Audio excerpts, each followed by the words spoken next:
श्री हरि सचित्र श्री दुर्गा सप्तशती हिंदू अनुवाद पाठ सहित याम श्रीं स्वयं शुक्रदनाम भवनेश लक्ष्मी पापात्मनां कृतिधियां पृथ्वेषु बुद्धि श्रद्धाशतां कुलजन प्रभवश्री लज्जा त्वां नतः अस्मि परिपालय देवी विश्वं त्वमेव माता च पिता त्वमेव बन्धुश्च त्वमेव विद्याद्रविणं त्वमेव शरणं मम देव। जय माता रानी की।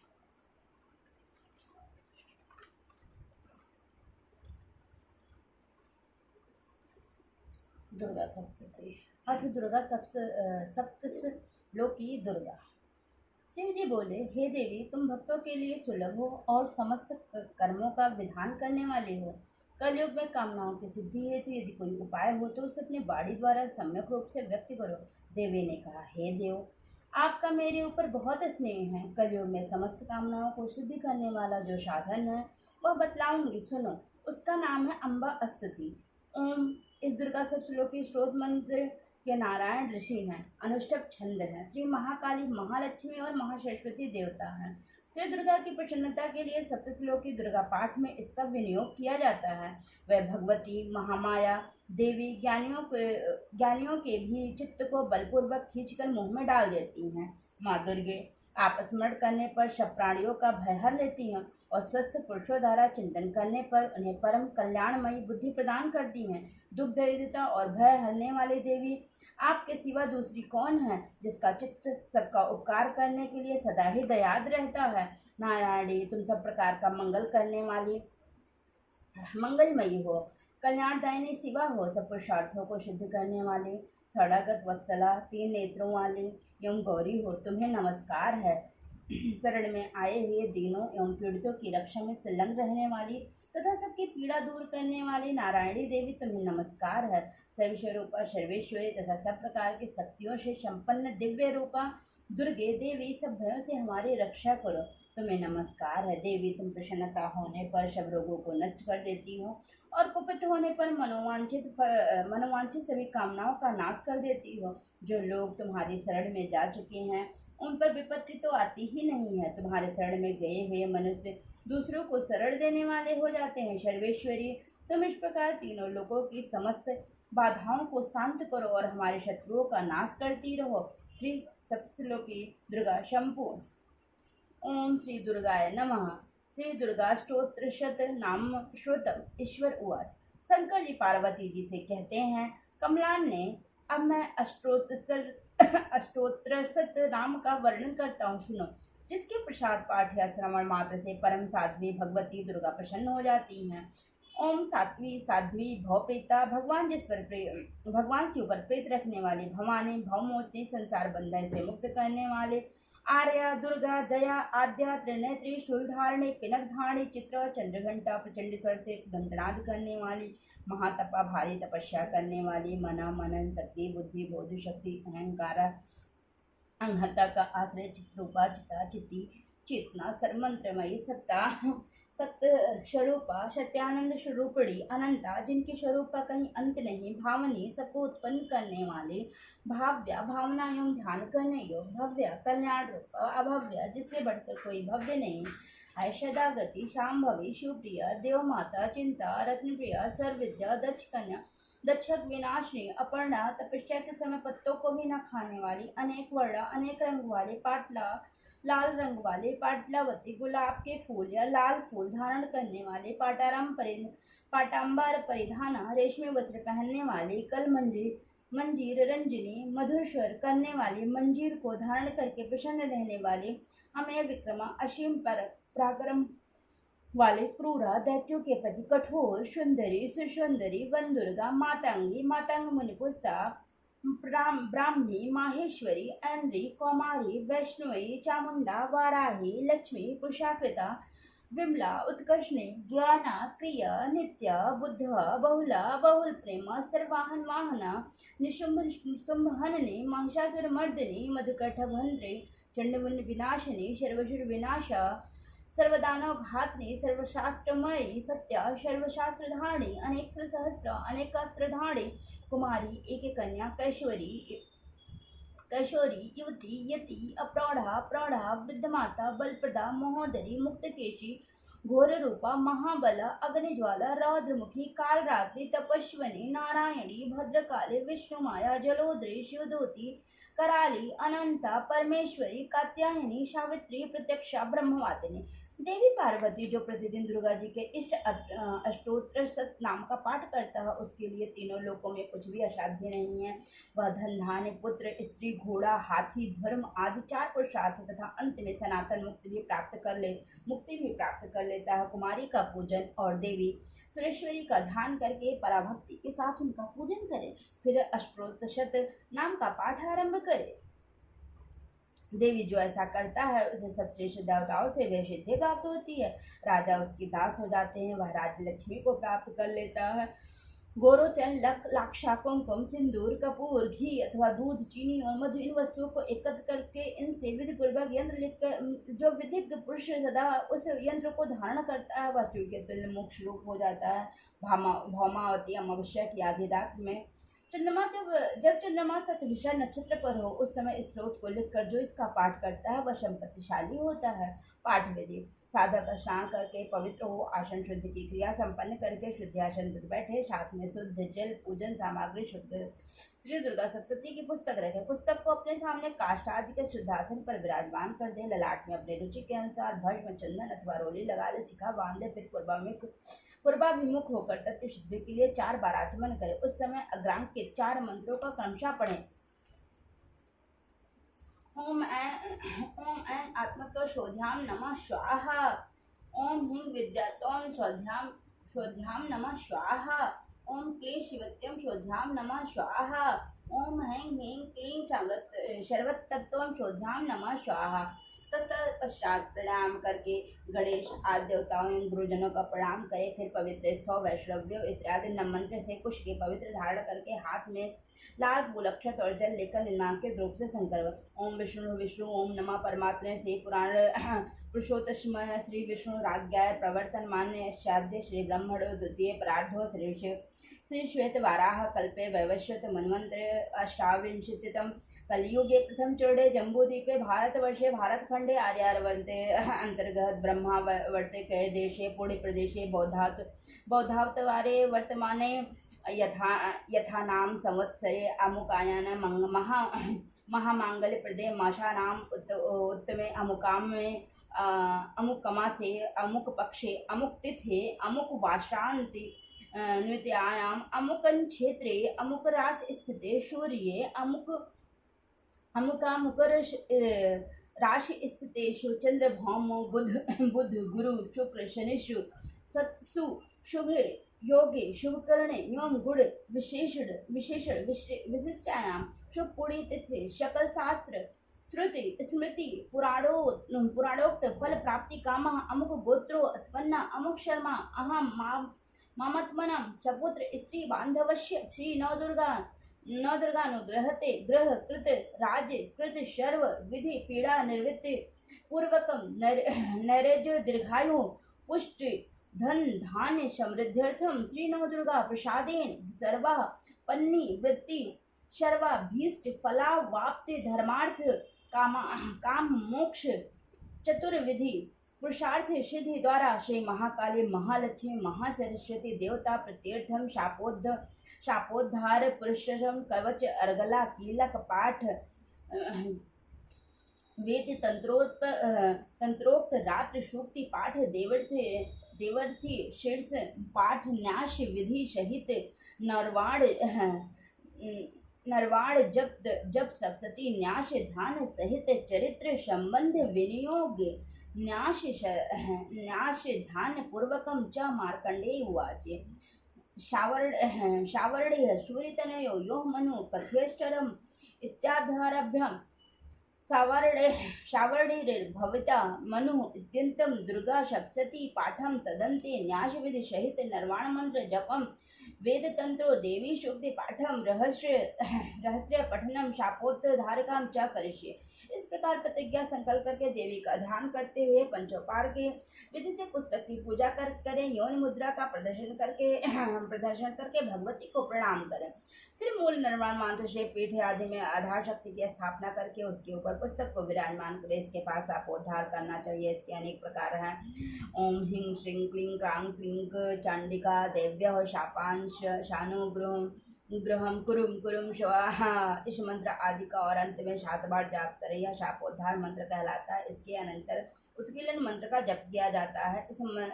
इसका जप आदि और अंत में 21 बार होता है। यह मंत्र ओम श्रीं क्लीं ह्रीं सप्तती चंडिके उत्कीलनम कुरु कुरु स्वाहा। इस जप के पश्चात आदि अंत में 7 बार मृत संजीवनी विद्या का जप करना चाहिए, जो इस प्रकार है। ओम ह्रीं ह्रीं वं वं ऐं ऐं मृत संजीवनी विद्ये मृतमुत्थापयोत्थापाय। क्लीं ह्रीं ह्रीं वं स्वाहा। मारीच कल्प के अनुसार सप्तती शाप विमोचन का मंत्र यह है। ओम श्रीं श्रीं क्लीं हूं ओम ऐं क्षोभय मोहम उत्कीले उत्कीले उत्कीले ठन ठन। इस मंत्र का आरंभ में एक ही 108 बार जप करना चाहिए, पाठ के अंत में नहीं, अथवा रुद्रयामाल महांत्र के अंतर्गत दुर्गा कल्प में कहे हुए चंडिका शाप विमोचन मंत्रों का आरंभ में ही पाठ करना चाहिए। वह मंत्र इस प्रकार है। ओम अस्य श्री चंडिकायाय ब्रह्मा वशिष्ठ विश्वामित्र शाप विमोचन मंत्र श्री वशिष्ठ नारद संवाद शाम वेद अधिपति ब्राह्मण ऋषय सर्वस्व कारणे श्री दुर्गा देवता चरित्रम बीजम ह्रीं शक्ति त्रिगुणात्मा स्वरूप चंडिका साम विमुक्तो मम संकल्पति कार्य सिद्ध्यर्थे जपे विनियोगा। ओम ह्रीं रेता स्वरूपणे मधुकटभ मंदिर ब्रह्मा वशिष्ठ विश्वामित्र सापाद विमुक्ता भव। ओम श्री बुद्ध स्वरूपणे महिषासुर सैन्य ब्रह्मा वशिष्ठ विश्वामित्र सापाद विमुक्ता भव। ओम रक्त स्वरूपणे महिषासुर मर्दिने ब्रह्मा वशिष्ठ विश्वामित्र सापाद विमुक्ता भव। ओम झुम क्षुधा स्वरूपणे देवी वंदिता ब्रह्मा वशिष्ठ विश्वामित्र सापाद विमुक्ता भव। ओम छांग छाया स्वरूपणे दूत संवादने ब्रह्मा वशिष्ठ विश्वामित्र शापाद विमुक्ता भव। ओम सं शक्ति स्वरूपणे धूमलोचने घातेन्य ब्रह्मा वशिष्ठ विश्वामित्र शापाद विमुक्ता भव। ओम त्रिशाल स्वरूपणे चंडमुंड वध कारण्य ब्रह्मा वशिष्ठ विश्वामित्र शापाद विमुक्ता भव। ओम छान छंति स्वरूपणे राजवे रक्त बीज वध कारण्य ब्रह्मा वशिष्ठ विश्वामित्र शापाद विमुक्ता भव। ओम जांग जाति स्वरूपणे निशुंभ वध कारणे ब्रह्मा वशिष्ठ विश्वामित्र शापाद विमुक्ता भव। ओम लंग लज्जा स्वरूपे शुंभ वध कारणे ब्रह्मा वशिष्ठ विश्वामित्र शापाद विमुक्ता भव। ओम शांत संतोष शांति स्वरूपे देवतुष्य ब्रह्मा वशिष्ठ विश्वामित्र शापाद विमुक्ता भव। ओम श्रम श्रद्धा स्वरूपणे सकल फल दात्रेय ब्रह्मा वशिष्ठ विश्वामित्र विमुक्ता भव। ओम काल शापाद विमुक्ता भव। ओम कांग कांति स्वरूपे राजवर प्रदाय ब्रह्मा वशिष्ठ विश्वामित्र शापाद विमुक्ता भव। ओम मांग मातृ स्वरूपणे अनर्गल महिम सहिताय ब्रह्मा वशिष्ठ विश्वामित्र शापाद विमुक्ता भव। ओम ह्रीं श्रीं तुंग दुर्गाय शः सर्वस्य कारणे ब्रह्मा वशिष्ठ विश्वामित्र शापाद विमुक्ता भव। ओम ऐं ह्रीं क्लीं नमः शिवाय अभेद्य कवचस्य स्वरूपणे ब्रह्मा वशिष्ठ विश्वामित्र शापाद विमुक्ता भव। ओम क्लीं काल्ये कली ह्रीं फट् स्वाहाय ऋग्वेद स्वरूपणे ब्रह्मा वशिष्ठ विश्वामित्र शापाद विमुक्ता भव। ओम ऐं ह्रीं क्लीं महाकाली महालक्ष्मी महासरस्वती स्वरूपणे त्रिगुणात्मिकाय दुर्गा देव्यै नमः इत्येवं ह्रीं महामंत्रान् पठित्वा परमेश्वर चंडी पाठम दिवारात्रो कुर्यात् देव न संशय। ओम मंत्र न जानति चंडी पाठम करोति यः आत्मानां चैव दातारां क्षरं कुर्यानं संशय। इस प्रकार शब्दोद्धार करने के अनंतर अंतर मात्र का बहिर्मात्र का आदि का न्यास करें। फिर श्रीदेवी का ध्यान करके रहस्य में बताए अनुसार 9 कोष्ठों वाले यंत्र में महालक्ष्मी आदि का पूजन करें। इसके 6 अंगों से दुर्गा सप्तती का पाठ आरंभ किया जाता है। कवच अलगरा कीलक ये तीनों रहस्य ये ही सप्तती के 6 अंग माने गए हैं। इनके क्रम में भी मतभेद है। चिदंबर संहिता में पहले अर्गला फिर कीलक तथा अंत में कवच बढ़ने का निधान है, किंतु योग रत्नावली पाठ में क्रम इससे भिन्न है। उसमें कवच को बीज अर्गला को शक्ति तथा कीलक को कीलक की संज्ञा दी गई। जिस प्रकार सब मंत्रों में पहले बीज का फिर शक्ति तथा अंत में कीलक का उच्चारण होता है, उसी प्रकार यहाँ भी पहले कवच बीज रूप का, फिर अलगला शक्ति का तथा अंत में कीलक रूप कीलक का क्रमशः पाठ होना चाहिए। यहाँ इसी क्रम का अनुसरण किया गया है। अतः देव्या कवचम ओम अस्य श्री चंडी कवचस्य ब्रह्मा ऋषि अनुष्टुप छंदः चामुंडा देवता अग्निशोक्त मात्रो बीजम दिग्बंधित देवता स्तुतम श्री जगदम्बा प्रतीर्थे शतशती पाठांगत्वेन जपे विनोका। ओम चंडिका देवी को नमस्कार है। मार्कंडेय जी ने कहा, पितामह जो इस संसार में परम गोपनीय तथा मनुष्यों की सब प्रकार से रक्षा करने वाला है और जो अब तक आपने दूसरे किसी के सामने प्रकट नहीं किया है, ऐसा कोई साधन मुझे बताइए। ब्रह्मा जी बोले, ब्राह्मण ऐसा साधन तो एक देवी का कवच ही है जो गोपनीय से भी परम गोपनीय पवित्र तथा संपूर्ण प्राणियों का उपकार करने वाला। महामुनि उसे श्रवण करो। देवी की 9 मूर्तियां हैं जिन्हें 9 दुर्गा कहते हैं।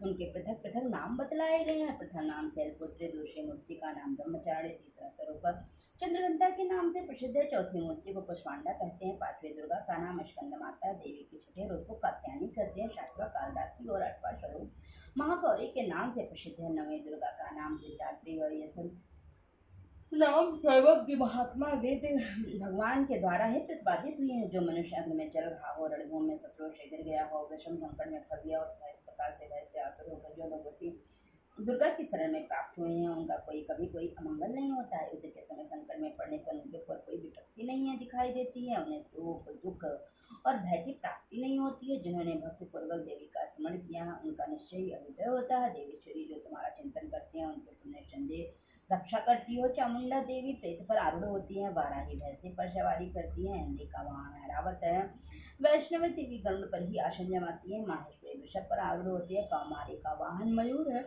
भगवान विष्णु के प्रियतमा लक्ष्मी देवी कमल के आसन पर विराजमान और हाथों में कमल धारण किए हुए हैं। वृषभ पर आरूढ़ ईश्वरी देवी ने श्वेत रूप धारण कर रखा है। ब्राह्मी देवी हंस पर बैठी हुई हैं और सब प्रकार के आभूषण विभूषित हैं। इस प्रकार ये सभी माताएं सब प्रकार की योग शक्तियों के से संपन्न हैं। इनके सिवा और भी बहुत सी देवियां हैं जो अनेक प्रकार के आभूषणों की शोभा से युक्त तथा नाना प्रकार के रत्नों से सुशोभित हैं। ये संपूर्ण देवियां क्रोध में भरी हुई हैं और भक्तों की रक्षा के लिए रथ पर बैठी दिखाई देती हैं। ये शंख, चक्र, गदा, शक्ति, हल और मुचल, हिटक और तोमर, परशु तथा पाश, कुंत और त्रिशूल, उत्तम शार्ग धनुष आदि अस्त्र शस्त्र अपने हाथों में धारण करती है। दैत्यों के शरीर का नाश करना, भक्तों को अभयदान देना, देवताओं का कल्याण करना, यही उनके साथ शस्त्र धारण का उद्देश्य है। कवच आरंभ में करने से पहले इस प्रकार प्रार्थना करनी चाहिए। महान रौद्र पे अत्यंत क्रूर पराक्रम, महान बल, महान उत्साह वाली देवी, तुम महान भय का नाश करने वाली हो, तुम्हें नमस्कार है। तुम्हारी ओर देखना भी कठिन है। शत्रुओं का भय बढ़ाने वाले जगदम्बिके मेरी रक्षा करो। पूर्व दिशा में इंद्रिय मेरी रक्षा करो। अग्निकोण में अग्निशक्ति, दक्षिण दिशा में बाराही, नैऋत्य कोण में खड़गदाने मेरी रक्षा करो। पश्चिम में वारुणी और वायव्य कोण में मृग पर सवारी करने वाले देवी मेरी रक्षा करो। उत्तर दिशा में कौमारी, ईशान कोण में शूलधारी रक्षा करें। ब्राह्मणी तुम ऊपर की ओर से मेरी रक्षा करो। वैष्णो देवी नीचे की ओर से मेरी रक्षा करो। इस प्रकार शव को अपना वाहन बनाने वाले चामुंडा 10 दिशाओं में मेरी रक्षा करो। जया आगे से और विजया पीछे की ओर से मेरी रक्षा करें। वाम भाग में अजिता और दक्षिण भाग में प्राजिता रक्षा करे। उद्धव ने शिखा की रक्षा करे। उमा मेरे मस्तक पर विराजमान होकर ललाट में मालाधारी रक्षा करे। और ने देवी मेरी भावों का संरक्षण करे। भावों के मध्य भाग में त्रिनेत्र और नेत्रों की यम घंटा देवी रक्षा करे। दोनों नेत्रों के मध्य भाग में शंखनी और कानों में द्वार निवासिनी रक्षा करें। कालिका देवी कपोलों की तथा भगवती अशांकरी कानों के मूल भाग की रक्षा करें। नासिका में सुगंधा और ऊपर की ओर में चर्चिका देवी रक्षा करें।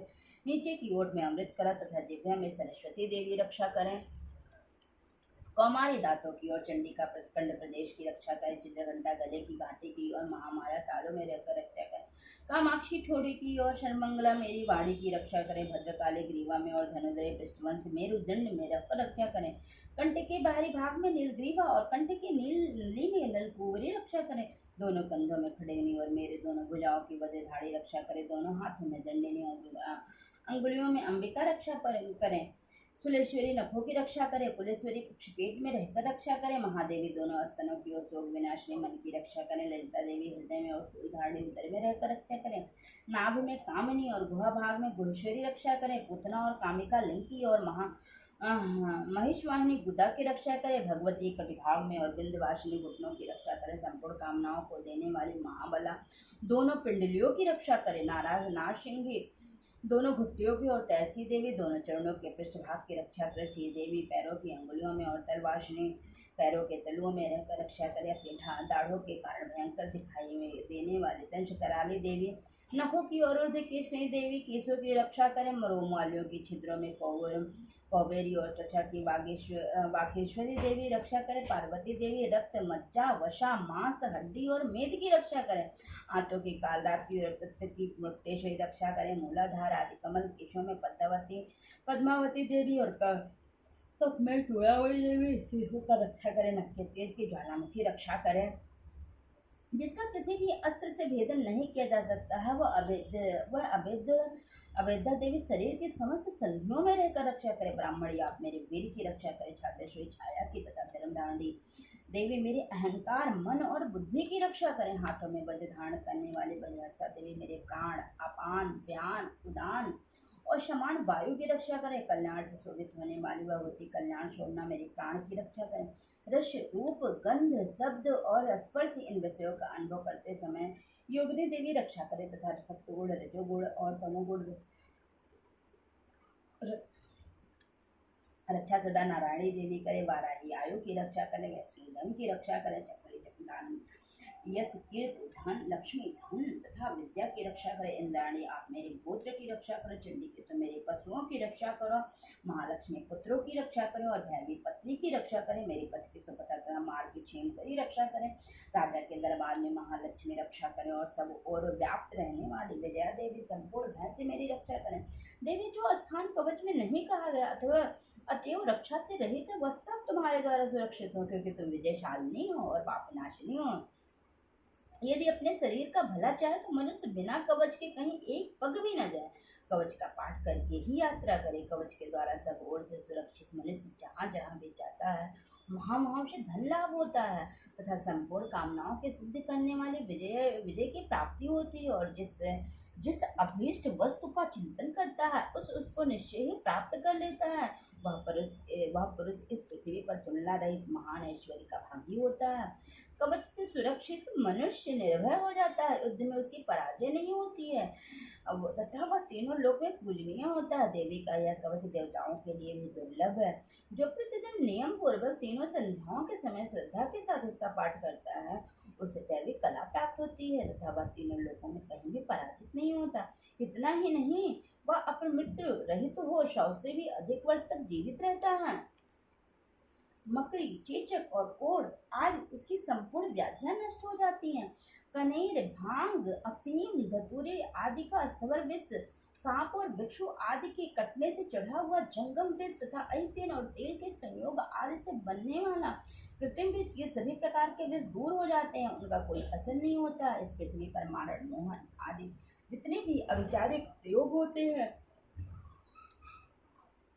तथा इस प्रकार के जितने यह मंत्र यंत्र होते हैं वैसे इस कवच को हृदय में धारण कर लेने पर उस मनुष्य को देखते ही नष्ट हो जाते, यही नहीं पृथ्वी पर विचरने वाले ग्राम देवता आकाशचारी देव विशेष जल के संबंध से प्रकट होने वाले गण उपदेश महत्व से सिद्ध होने वाले निम्न कोटि के देवता, अपने जन्म के साथ प्रकट होने वाले देवता, कुल देवता, माला कंठमाला आदि डाकिनी शाकनी, अंतरिक्ष में विचरने वाली अत्यंत बलवती भयानक डाकनियां, ग्रह भूत पिशाच यक्ष गंधर्व राक्षस ब्रह्म राक्षस बेताल कुष्मांड और भैरव आदि अनिष्टकारक देवता भी हृदय में कवच धारण किए रहने पर उस मनुष्य को देखते ही भाग जाते हैं, कवचधारी पुरुष को राजा से सम्मान वृद्धि प्राप्त होती है, यह कवच मनुष्य के तेज की वृद्धि करने वाला और उत्तम है, कवच का पाठ करने वाला पुरुष अपनी कीर्ति से विभूषित भूतल पर अपने श्रेयस के साथ वृद्धि को प्राप्त होता है, जो पहले कवच का पाठ करके उसके बाद सप्तशती का पाठ करता है उसके जब तक वन पर्वत और कानून से पृथ्वी टिकी रहती है तब तक यहाँ पुत्र पौत्र आदि संतान परंपरा बनी रहती है, फिर देह का अंत होने पर वह मनुष्य भगवती महामाया के प्रसाद से उस नित्य प्रेम पद को प्राप्त होता है जो देवताओं के लिए भी दुर्लभ है। वह सुंदर दिव्य रूप धारण करता है और कल्याण में शिव के साथ आनंद का भागी होता है। जय माता दी। कवच समाप्त।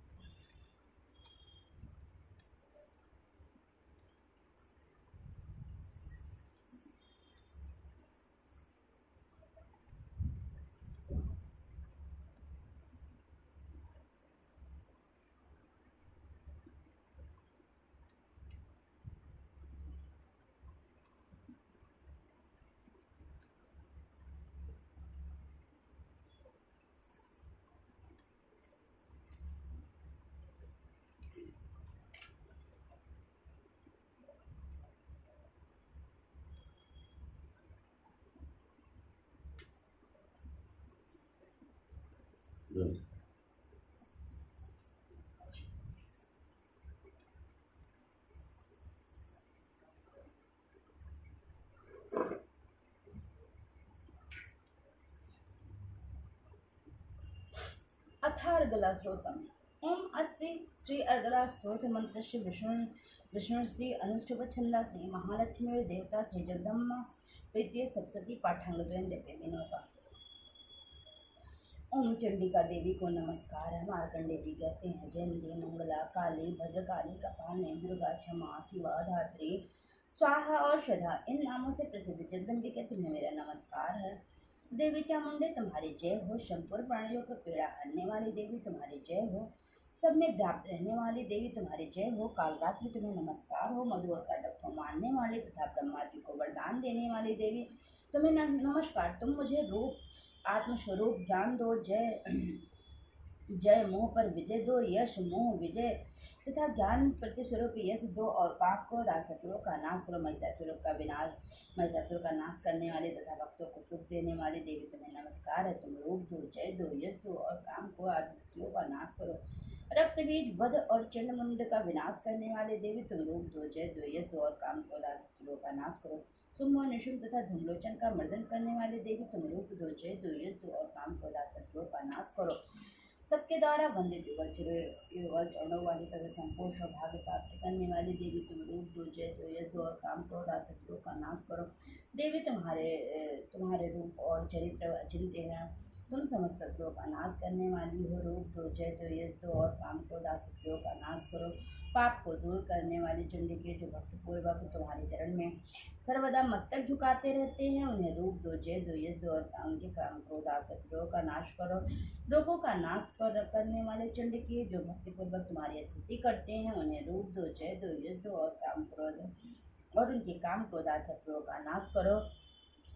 चंडिके इस संसार में जो भक्तिपूर्वक तुम्हारी पूजा करते हैं उन्हें रूप दो जय दो यश दो और उनके काम क्रोध शत्रुओं का नाश करो।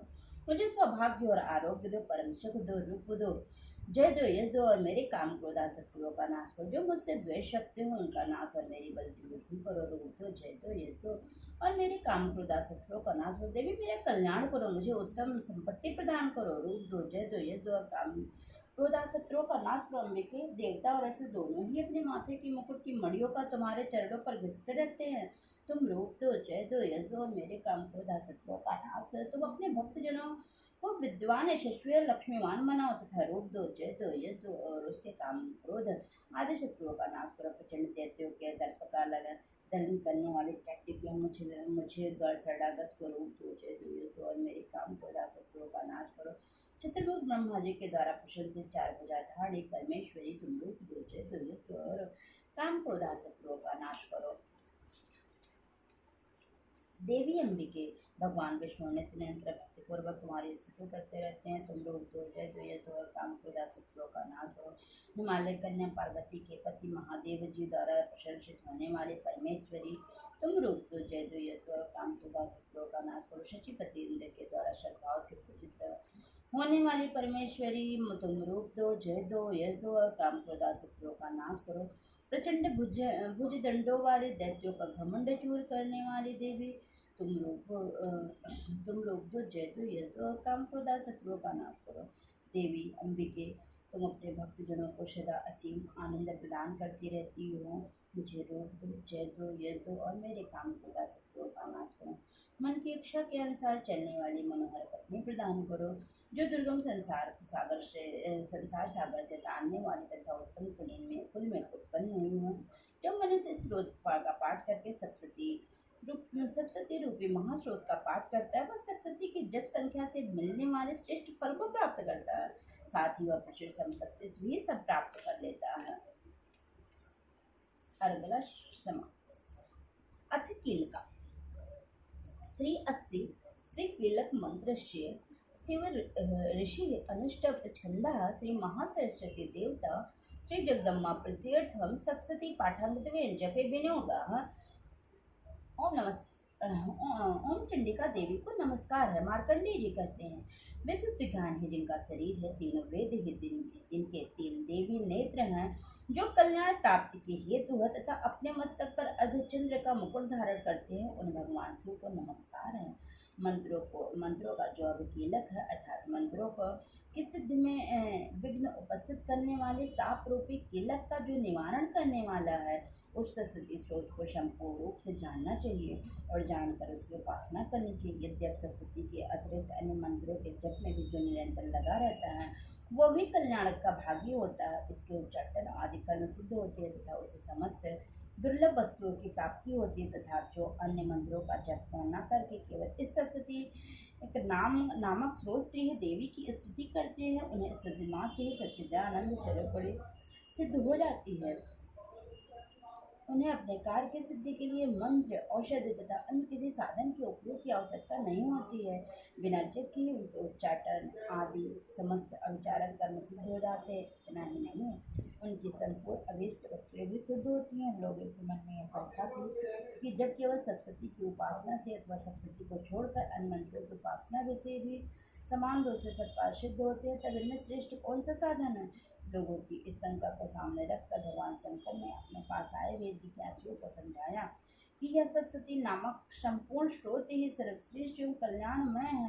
तदंतर भगवती चंडिका के सप्तशती नामक स्रोत को महादेवी जी ने गुप्त कर दिया। सप्तशती के पाठ से जो पुण्य प्राप्त होता है, उसकी कभी समाप्ति नहीं होती, किंतु अन्य मंत्रों के जपन जन्य गुण की समाप्ति हो जाती है। तब भगवान शिव ने अन्य मंत्रों की अपेक्षा जो सप्तशती की ही श्रेष्ठता का निर्णय किया, उसे यथार्थ ही जानना चाहिए।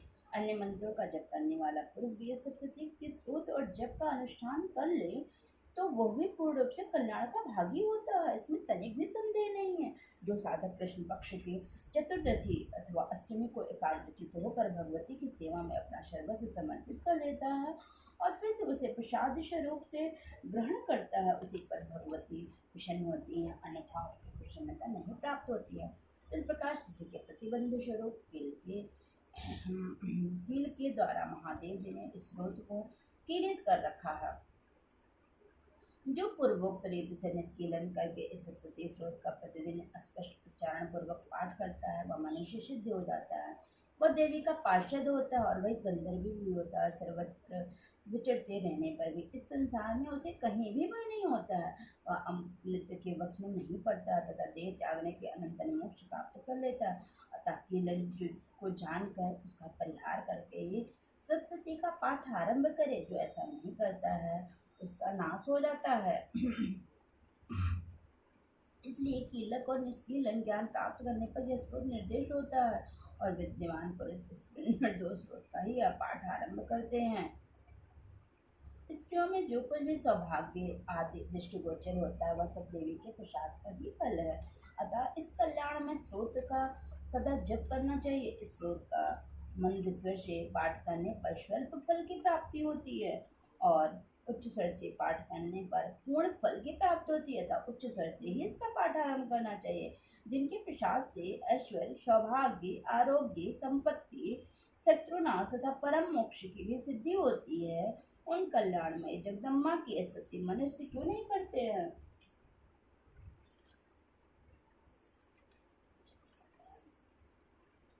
कीलक सब इसके अनंतर रक्तसूत्र का पाठ करना उचित है। पाठ के आरंभ में रक्तसूत्र और अंत में देवी सूक्त पाठ की विधि है। मारीच कल्प का वचन है, रात्र सूक्तम पठे दादो मध्ये सप्तशती स्थितोदम प्रांति तो पठनीयम व दैवी सूक्तमिति क्रमः।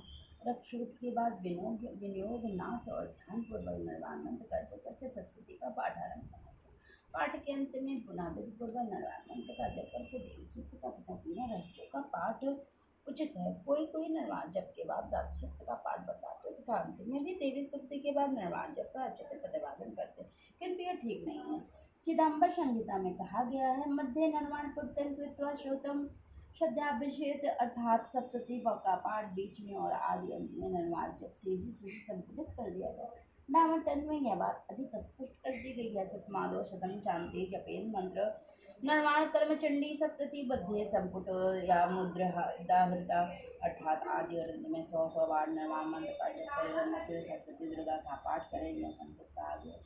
यदि आदि अंत में रात्रि सूक्त और देवी सूक्त का पाठ हो और उसके पहले अंत में निर्वाण जप हो, तब तो वह पाठ निर्वाण संपुटित नहीं कहला सकता, क्योंकि जिससे संपुट हो उसके मध्य भाग में अन्य प्रकार के मंत्र का प्रवेश नहीं होना चाहिए। यदि बीच में रात्रि सूक्त और देवी सूक्त रहेंगे तो वह पाठ उन्हीं से संपुटित कहलाएगा। ऐसी दशा में डामर तंत्र आदि के वचनों से स्पष्ट ही विरोध होगा। अतः पहले रात्रि सूक्त फिर निर्वाण जप, फिर न्यासपूर्वक सप्तशती पाठ, फिर विधिवत निर्वाण जप, फिर क्रमशः देवी सूक्त एवं रहस्य त्रय का पाठ, यही क्रम थी। रात्रि सूक्त भी दो प्रकार के हैं, वैदिक और तांत्रिक। वैदिक रात्रि सूक्त ऋग्वेद की 8 रक्षा है और तांत्रिक दुर्गा सप्तशती के प्रथम अध्याय में ये दोनों दिए जाते हैं। रात्रि देवता के प्रतिपादक सूक्त को रात्रि सूक्त कहते हैं। यह रात्रि देवी दो प्रकार की है, एक जीवरात्रि और दूसरी ईश्वरात्रि, जिसमें प्रतिदिन जगत के साधारण जीवों का व्यवहार लुप्त होता है। दूसरी ईश्वरात्रि वह है जिसमें ईश्वर के जगद्रूप व्यवहार का लोप होता है। उसी को काल रात या महाप्रलय रात्रि भी कहते हैं। उस समय केवल ब्रह्मा और उनकी माया शक्ति, जिसे अव्यक्त प्रकृति कहते हैं, शेष रहती हैं। इसकी अधिष्ठात्री देवी भुवनेश्वरी रात से उन्हीं का स्तवन होता है।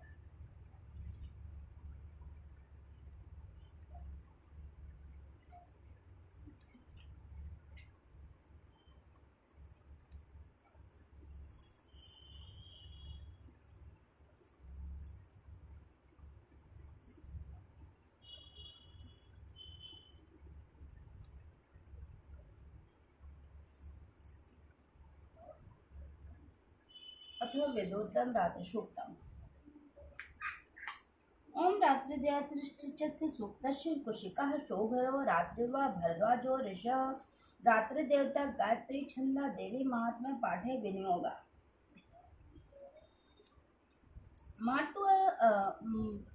महातत्व आदि रूप व्यापक इंद्रियों से सब देशों में समस्त वस्तुओं को प्रकाशित करने वाली यह रात रूपा देवी अपने उत्पन्न किए हुए जगत के जीवों के शुभाशुभ कर्मों को विशेष रूप से देखती हैं और उनके अनुरूप फल की व्यवस्था करने के लिए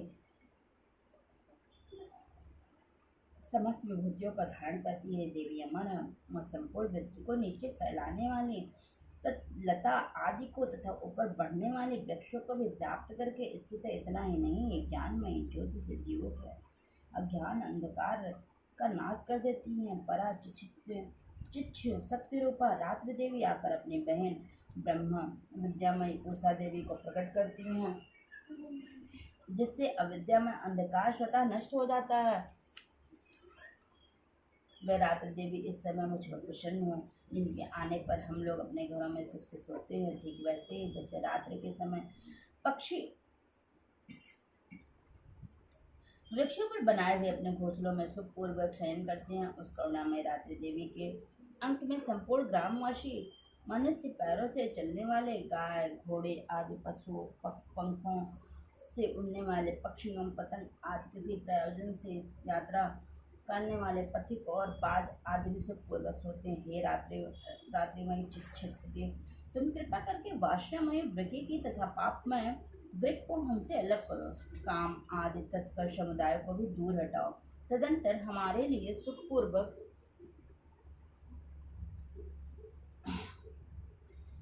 तरने योग्य हो जाओ, मोक्षदायिनी एवं कल्याणकारी बन जाओ। हे उषा, हे रात्र की अधिष्ठात्री देवी, सब ओर फैला हुआ यह ज्ञान में काला अंधकार मेरे निकट आ पहुँचा है, तुम इसे ऋण की भांति दूर करो।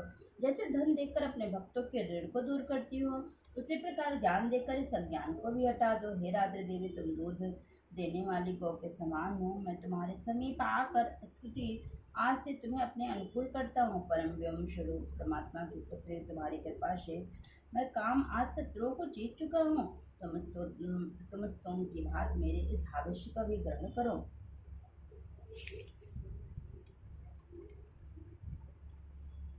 अथ तंत्रोत्तम रात्रि सुक्तम।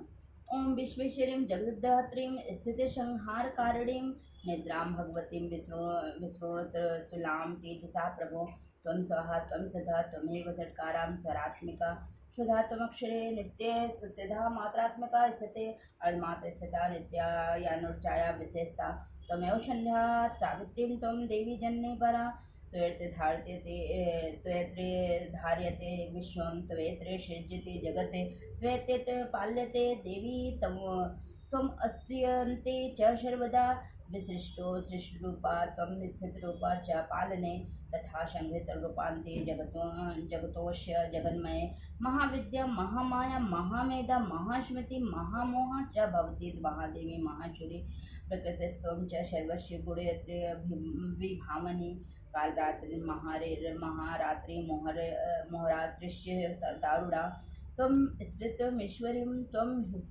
हृस्त्वं बुद्धिर्बोधलक्षणा लज्जा पुष्टि स्थिता तुष्टित्वं शान्तिः शान्तिरेव च खड्गिनी शूलिनी घोरा गदनी चक्रिणी तथा शाङ्खिनी चापनी बाणभुजुण्डे परिघायुधा सौम्या सौम्यातरा शेष सौम्ये भ्यवस्तन्ते सुन्दरी पराणां परमा त्वमेव परमेश्वरी यञ्च किञ्चित्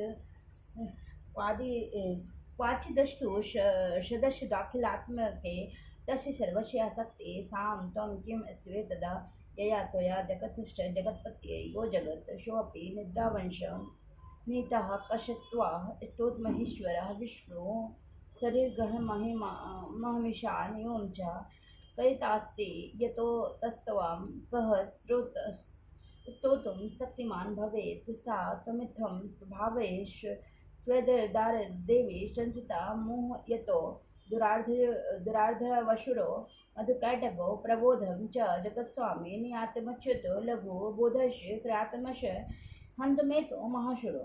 इति शास्त्रसूक्तम्। श्री देवर्ध शीर्षक। ओम सभी देवता देवी के समीप गए और नम्रता से पूछने लगे, हे देवी, हे महादेवी, तुम कौन हो? उसने कहा, मैं ब्रह्म स्वरूप हूँ। मुझसे प्रकृति पुरुषात्मक सद्रूप और अशुद्रूप जगत उत्पन्न हुआ है। मैं आनंद और आनंद स्वरूपा हूँ। मैं विज्ञान और अविज्ञान रूपा हूँ। अवश्य जानने योग्य ब्रह्म और अब्रह्म भी मैं ही हूँ। पंचीकृत और अपंचीकृत महाभूत भी मैं ही हूँ। यह सारा दृश्य जगत मैं ही हूँ। वेद्य और अवेद्य मैं हूँ। विद्या और अविद्या भी मैं, अजा और अनजा, प्रकृति और ऋष्य भी, नीचे ऊपर अगल बगल में भी मैं हूँ। मैं रुद्र और वसुओं के रूप में संचार करती हूँ। मैं आदित्यों और विश्व देवों के रूप में फिरा करती हूँ। मैं मित्र और वरुण दोनों का, इंद्र एवं अग्नि का दोनों अश्विनी कुमारों का भरण पोषण करती हूँ। मैं सोम, त्वष्टा, पूषा और भक्त को धारण करने वाली हूँ। त्रैलोक को आक्रांत करने के लिए विस्तीर्ण पादक्षेप करने वाले विष्णु ब्रह्मदेव प्रजापति को मैं ही धारण करती हूँ। देवी को उत्तम हवि पहुँचाने वाली और सोमरस निकालने वाली यजमान के लिए हर विद्रव्यों से युक्त धन धारण करती हूँ। मैं संपूर्ण जगत की ईश्वरी, उपासकों को धन देने वाली ब्रह्म रूपी और यज्ञारोहों में यजन करने योग्य देव में मुख्य हूँ। मैं आत्मस्वरूप पर आकाश आदि निर्माण करती हूँ। मेरा स्थान आत्मस्वरूप को धारण करने वाले बुद्धिवृत्त में है। जो इस प्रकार जानता है वह देवी संपत्ति लाभ करता है। तब उन देवों ने कहा, देवी को नमस्कार है। बड़े बड़े को अपने अपने कर्तव्य में प्रवृत्ति करने वाले कल्याण करती को सदा नमस्कार। गुण साम्यावस्था रूपणी मंगलमयी देवी को नमस्कार। नियम युक्त होकर हम उन्हें प्रणाम करते हैं। उन अग्नि के से वर्ण वाले ज्ञान से क्या जगमगाने वाली दीप्तमती कर्मफल प्राप्ति के हेतु सेवन की ही जाने वाले दुर्गा देवी हम शरण में हैं। असुरों का नाश करने वाली तुम्हें नमस्कार है। प्राण रूप देवी ने जिस प्रकाश में मान वैखरी वाणी को उत्पन्न किया हो, उसे अनेक प्रकार के प्राणी बोलते हैं। वह कामधेनु तुल्य आनंददायक और अन्न तथा बल देने वाली वाग्रूपे भगवती उत्तम स्तुति से संतुष्ट रखने वाले होकर हमारे समीप आए। काल का भी नाश करने वाली वेदों द्वारा स्तुत हुए विष्णु शक्ति, स्कंद माता, शिव शक्ति, सरस्वती, ब्रह्म शक्ति, देव माता, आदिति और दक्षी कन्या शती, पापनाशनी, कल्याणकारिणी भगवती को हम प्रणाम करते हैं। हम महालक्ष्मी को जानते हैं और उन सर्वशक्ति रूपणी का ही ध्यान करते हैं। वह देवी हमें उस विषय में ज्ञान ध्यान में प्रवृत्ति करें। हे दक्ष, आपकी जो कन्या आदिति हैं वह प्रसूता हुई हैं और उनके मृत रहते कल्याणमय देवी उत्पन्न हुई हैं। काम का यौन ये कमला की वज्रपाणी इंद्र ला गुहा ही हंस वर्ण मातृश्वर वायु का अभ्रह इंद्र ला पुनः गुहा ही श क ल वर्ण और माया ही। यह सर्वात्मिका जगन माता की मूल विद्या है और वह ब्रह्म स्वरूपिणी है।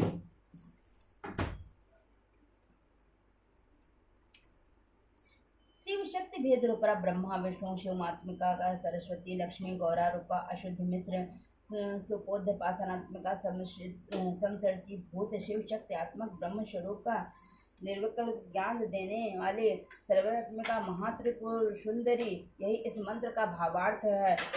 यह मंत्र सब मंत्रों का मुकुटमण है और मंत्र शास्त्र में पंचदश आद्य श्री विद्या के नाम से प्रसिद्ध है।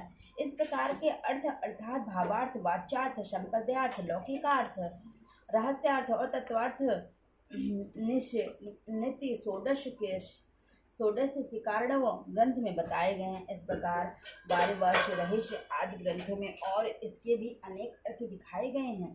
श्रुति में भी यह मंत्र इस प्रकार से अर्थात क्वचित स्वरूपोच्चार, क्वचित लक्षण और लक्षित लक्षणा और कहीं वर्ण के पृथक पृथक अवयव दर्शाकर जानबूझकर विशृंखला रूप से कहे गए हैं। इसे यह मालूम होगा कि यह मंत्र कितने गोपनीय और महत्वपूर्ण है। ये परमात्मा की शक्ति है, ये ऋषि मोहिनी है, पास अंकुश धनुष और बाण धारण करने वाली श्री महाविद्या है। जो ऐसा जानता है वह शोक को पार करता है। भगवती तुम्हें नमस्कार है। माता सब प्रकार से हमारी रक्षा करो।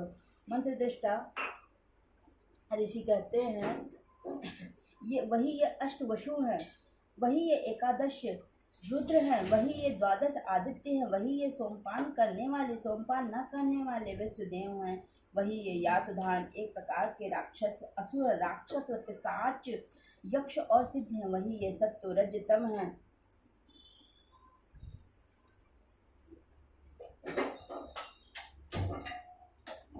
वही ये ब्रह्म विष्णु रुद्र रूपणी है, वही ये प्रजापति इंद्र मनु है, वही ये ग्रह नक्षत्र और तारे हैं, वही कला काष्ठादि काल रूपणी उन पाप नाश करने वाले भोग मोक्ष देने वाले अंतर्हृदय विजय अधिष्ठात्री निर्दोष शरण लेने योग्य कल्याणदात्री और मंगल रूप देवी को हम सदा प्रणाम करते हैं। जय शैलपुत्री ब्रह्मचारिणी चित्रघंटा कुष्मांडा स्कंद माता कात्यायनी काल रात्रि महागौरी सिद्धरात्रि वियत आकाश इकार से युक्त वितिहोत्र अग्नि सहित अर्धचंद्र से अलंकृत जो देवी का बीज है वह सब मनोरथ पूर्ण करने वाला है। इस प्रकार इस एकाक्षर ब्रह्म ही का ऐसे यति ध्यान करते हैं जिनका चित्त शुद्ध है, जो नृत्य शयानंद आनंद गुण और ज्ञान के सागर है। मंत्र देवी प्रणव माना जाता है। ओंकार के समान ही प्रणव भी व्यापक अर्थ से भरा हुआ है।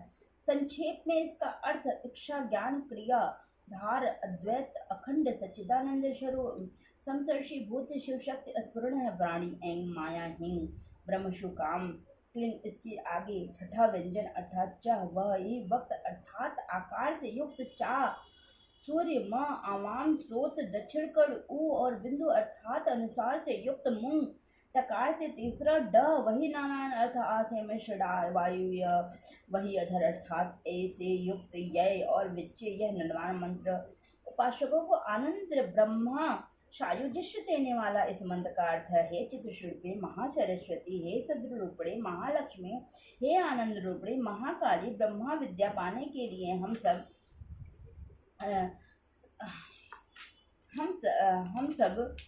समय तुम्हारा ध्यान करते हैं। हे महाकाली, महालक्ष्मी, महासरस्वती, चंडी के तुम्हें नमस्कार है। अविद्या रूप रज्जु की दृढ़ ग्रंथि को खोलकर मुझे मुक्त करो। रक्त कमल में मध्य में रहने वाली प्रातःकालीन सूर्य के समान प्रभावशाली पाश और अंकुश धारण करने वाले मनोहर रूप वाली वरद और अभय मुद्रा धारण किए हुए हाथों वाले 3 नेत्रों से युक्त रक्त वस्त्र परिधान करने वाली और कामधेनु समान के भक्तियों का मनोरथ पूर्ण करने वाली देवी को मैं बसता हूँ।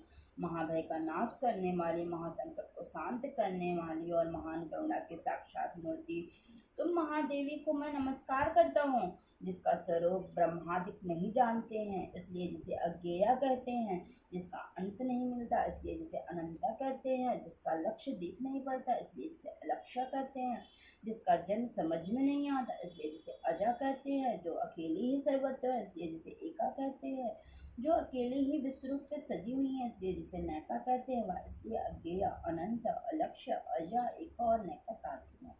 सब मंत्रों में मात्र का मूलाक्षर रूप से रहने वाले, शब्दों में ज्ञान अर्थ रूप से रहने वाले, ज्ञानों में चिन्मयातीता, शून्यों में शून्य साक्षरी तथा जिनसे कुछ भी श्रेष्ठ नहीं है वे दुर्गा नाम से प्रसिद्ध हैं।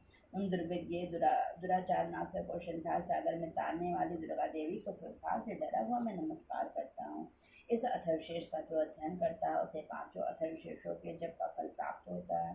इस अथर्वशीर्ष को न जानकर जो प्रतिमा स्थापन करता है और सैकड़ों लाख जप के करके भी अर्थ सिद्ध नहीं प्राप्त करता। अष्टोत्र शत 108 बार जप इत्यादि इसकी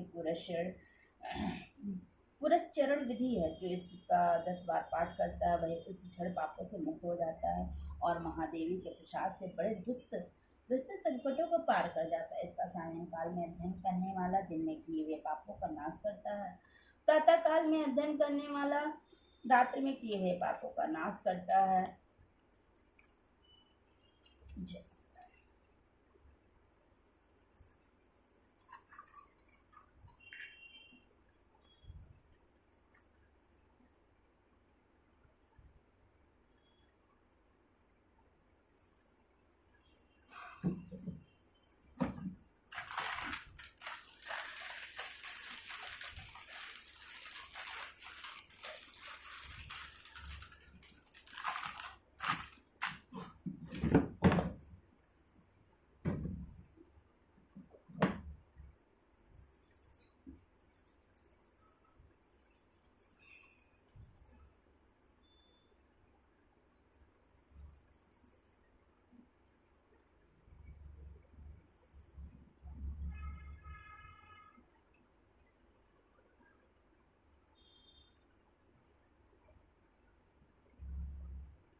अथ निर्माण विधि।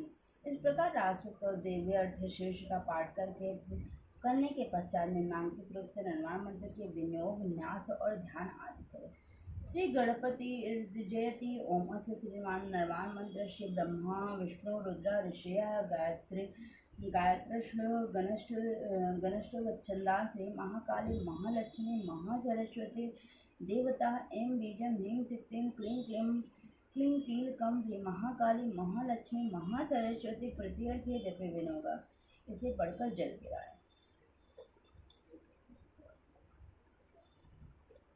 नीचे लिखे न्यास वाक्य में एक एक का उच्चारण करके दाहिने हाथ की अंगुलियों से क्रमशः सिर, मुख, हृदय, गुदा, दोनों चरण और नाभि इन अंगों का स्पर्श करें।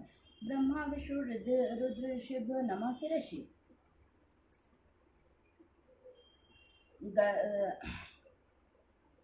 गायत्री गणेश नमः मुखे। दोनों समय अध्ययन करने वाला निष्पाप होता है। मध्यरात में तुरीय संध्या के समय जप करने से वाक्साध्य प्राप्त होता है। नई प्रतिमा पर जप करने से देवता सानिध्य प्राप्त होता है। प्राण प्रतिष्ठा के समय जप करने से प्राणों की प्रतिष्ठा होती है। भौमाश्वनी अमृत सिद्धि योग में महादेवी की सानिध्य में जप करने से महामृत्यु से तर जाता है। जो इस प्रकार जानता है वह महामृत्यु से तर जाता है। इस प्रकार यह अविद्यानाशिनी ब्रह्म विद्या है। महाकाली, महालक्ष्मी, महासरस्वती देवताभ्यो नमः हृदय एम बीजाय नमः एम ह्रीं शक्तिय नमः पादयो क्लीं किलकाय नमः नाभ ओम ऐं ह्रीं क्लीं चामुंडाय विष्य। इस मूल मंत्र से हाथों के शुद्ध करके कारान्यास करें। कारान्यास से हाथ की विभिन्न अंगुलियों, हथेलियों और हाथ के पृष्ठ भाग में मंत्रों का न्यास स्थापन किया जाता है। इस प्रकार अंगन्यास में हृदय आदि अंगों की मंत्रों की स्थापना होती है। मंत्रों को चेतन और मूर्ति मानकर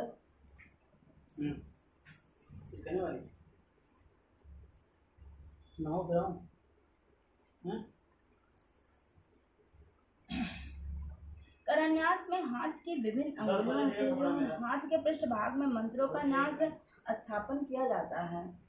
इस प्रकार अंगन्यास में हृदयादि अंगों के मंत्रों की स्थापना होती है। मंत्रों को चेतन और मूर्ति मानकर उन अंगों का नाम लेकर उन मंत्र में देवताओं का ही स्पर्श और वंदन किया जाता है।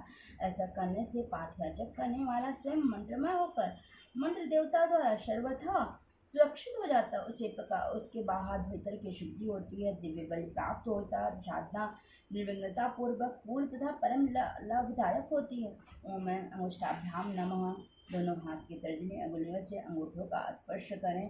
ओम ह्रीं तर्जन्याभ्याय नमः। दोनों हाथों के अंगूठों से तर्जनी अंगुलियों का स्पर्श। ओम क्लीं मध्यमाभ्याम नमः। अंगूठे से मध्यमा अंगुलियों का स्पर्श। ओम चामुंडा अनामिकाभ्याम नमः। अनामिका अंगुलियों का स्पर्श। ओम विच्चे कनिष्ठिकाभ्याम नमः। कनिष्ठिका अंगुलियों का स्पर्श। ओम चामुंडा विच्चे कर पृष्ठाभ्याम जब नमः। हथेलियों को उनके पृष्ठ भागों पर परस्पर स्पर्श करें। हृदयान्वेषण, इसमें दाहिने हाथ के पांचों अंगुलियों से हृदय आदि अंगों का स्पर्श करो। मैंने हृदयाय नमः। दाहिने हाथ के पांचों अंगुलियों से हृदय का स्पर्श। ओम ह्रीं शीर्षे स्वाहा। सिर का स्पर्श। ओम क्लीं शिखाय वस्ता।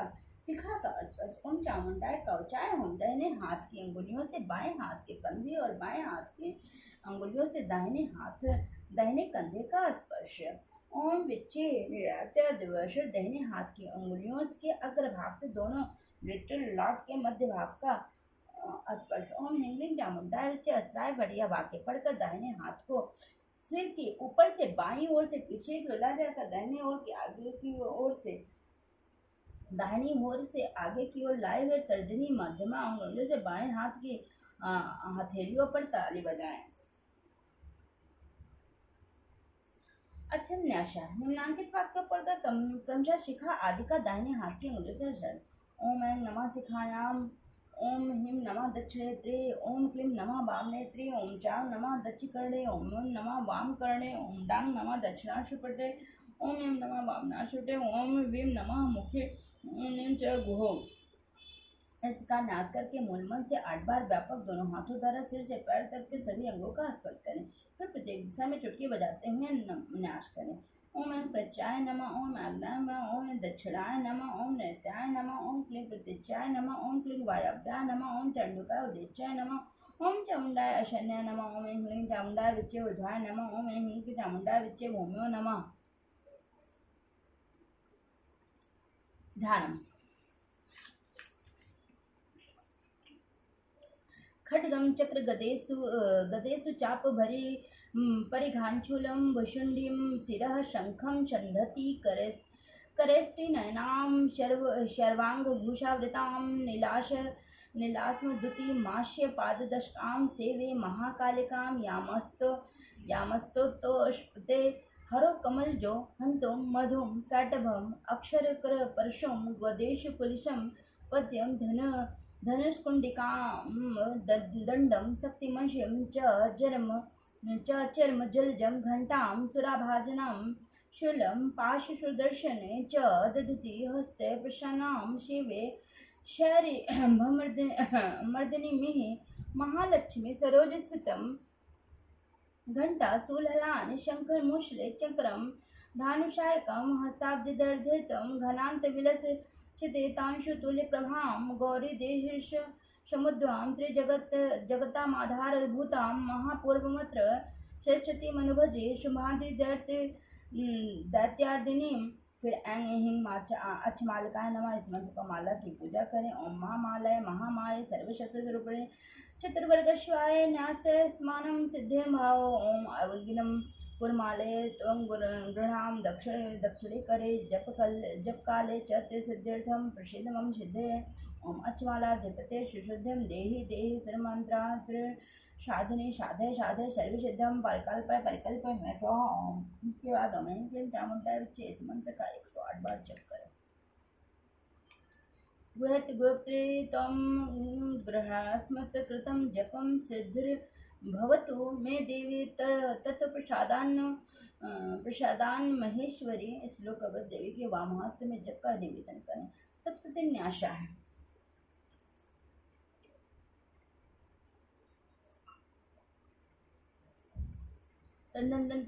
तदनंतर सप्तती के विनियोग न्यास और ध्यान करना चाहिए। न्यास की प्रणाली पूर्ववत है। प्रथम मध्य मूत्रम चैत्राणाम ब्रह्मा विष्णु रुद्र ऋषि श्री महाकाली महालक्ष्मी महासरस्वती देवता गाय छंदांशी नंदस्य खांबरी भीमा शक्तिहा रक्तदंतिका दुर्गा ब्रह्मयो बीजाने अग्निमाय सूर्यस्तत्व ऋग्वेज शाम वेदा ध्यानान शकलमान सिद्धम श्री महाकाली महालक्ष्मी महासरस्वती देवता की तीर्थ जपे विनोगा। ओम खड़िग्नि सूलने घोरा गदने चक्रणे तथा शंखने चापने बाणभूषणे परिगयोदा। अंगुष्टाभ्याम न ओम सुनेन पाहि नो देवी पाहि खड़िगेन चंबिके घंटाश्वनेन न पाहि चापज्याने स्वनेन च तर्जनाभ्यां नमः। ओम प्राच्यां रच प्रतीच्यां च चंडिके लक्ष्य दक्षिणे ब्रह्मणिना शूलश्रुत्रश्यां तथेश्वरी मध्यामाभ्याम। ओम सौम्यानि यानि रूपेण त्रैलोक्ये विचरन्ति यानि चत्यार्थि घोराणि तय रक्षास्मशाकसं भुवम् अनवाक्यां नमः। ओम खड़ग शूलादयानि यानि चास्त्रिके त्र्यंबके करपल्ल संगने तस्मात् रक्षि सर्वथा कनिष्ठक्याभ्यां नमः। ओम सर्वेश्वरूपे सर्वस्व सर्वाक्ते शमनवते अस्त्र नो देवी दुर्गे नमोस्तुते कर्तव्य। ओम खड़गिनी शून्य घोरा हृदयाय नमः। ओम सुनन पहिनो देवी सर्षाय नमः। ओम प्राच्य रच प्रतिजाम सिखाय वसट। ओम सम्यान्य यानि रूपाणि कवचाय। ओम खड़ग सूल गदानि नेत्राय वसट। ओम सर्वस्वरूपे सर्वस्व अस्त्रपट ध्यानम विद्युदांशं प्रभां मृगपति स्कंदस्थितां भीषणां कन्याभि करवाल खेट विल श्रद्ध स्ताभि राशि सेवितां हस्तश्चक्र गदा शिखेट विषि खाश्यां पापं गुणं तर्जनं बिभ्राणमान रक्तकुलतकं शशिधरां दुर्गां भज्य। इसके बाद प्रथम चरित्र का विनोग और ध्यान करके मार्कंडेय उवाच ये सप्तती का पाठ आरंभ करें। प्रत्येक चरित्र का विनोग मूल सप्तती के साथ ही दिया गया है तथा प्रत्येक अध्याय के आरंभ में अर्थ सहित ध्यान भी दे दिया गया। पाठ प्रेम पूर्वक भगवती का ध्यान करते हुए करें। मीठा स्वर, अक्षरों का स्पष्ट उच्चारण, पदों का विभाग, उत्तम स्वर, धीरता, एक लय के साथ बोलना, ये सब पाठकों के गुण है। जो पाठ करते समय राग पूर्वक गाता है, उच्चारण में जल्दबाजी करता, सिर हिलाता अथवा अपने हाथ से लिखी हुई पुस्तक पर पाठ करता, अर्थ की जानकारी नहीं रखता, अधूरा ही मंत्र कंठस्थ करता है, वह पाठों में करने वाला अधम माना गया है। जब तक अध्याय की पूर्ति न हो तब तक बीच में पाठ न बंद करें। यदि प्रमादवश अध्याय के बीच में पाठ का विराम हो जाए तो पुनः प्रति बार पूरे अध्याय का पाठ करें। अज्ञानवश पुस्तक हाथ में लेकर पाठ करने का फल आधा ही होता है। श्रोत का पठ मानसिक नहीं वाचिक होना चाहिए। वाणी से उसका स्पष्ट उच्चारण ही उत्तम माना गया। बहुत जोर जोर से बोलना तथा पाठ में उतावली करना वर्जित है।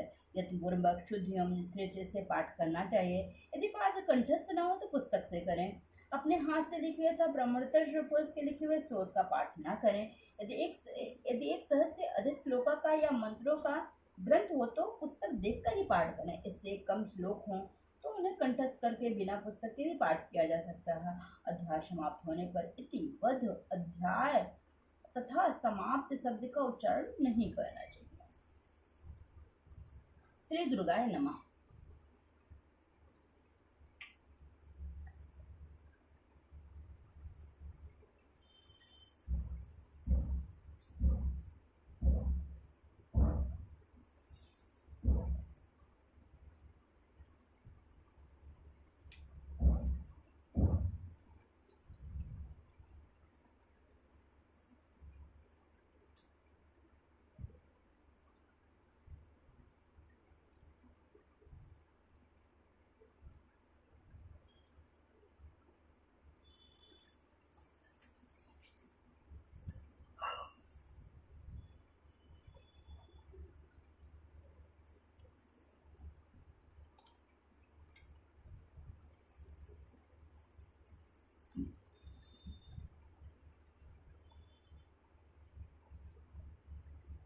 श्री दुर्गाय नमः। अथ दुर्गा सप्तशती प्रथमा अध्याय।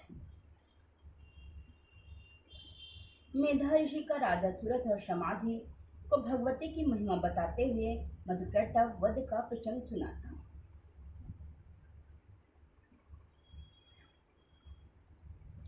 प्रथम चरित्र के ब्रह्मा ऋषि महाकाली देवता गायत्री छंद नंदा शक्ति रक्तदंतिका बीज अग्नि तत्व और ऋग्वेद स्वरूप है। श्री महाकाली देवता की प्रसन्नता के लिए प्रथम चरित्र के जप में विनोद किया जाता है। भगवान विष्णु के सो जाने पर मधुर कैटभ को मारने के लिए कमल जन्मा ब्रह्मा जी ने जिनका स्तवन किया था, वन महाकाली देवी का मैं सेवन करता हूँ। वे अपने 10 हाथों में खड्ग चक्र गदा बाण धनुष परिघ शूल भुसुंड मस्तक और शंख धारण करते हैं। उनके 3 नेत्र हैं। वे समस्त अंगों में दिव्याभूषण से विभूषित हैं। उनके शरीर की कांति नीलमणि के समान है तथा वे 10 मुख और 10 पैरों से युक्त है। ओम नमः चंडिकाय। ओम इन मार्कंडेय हुआ। मार्कंडेय जी बोले, सूर्य के पुत्र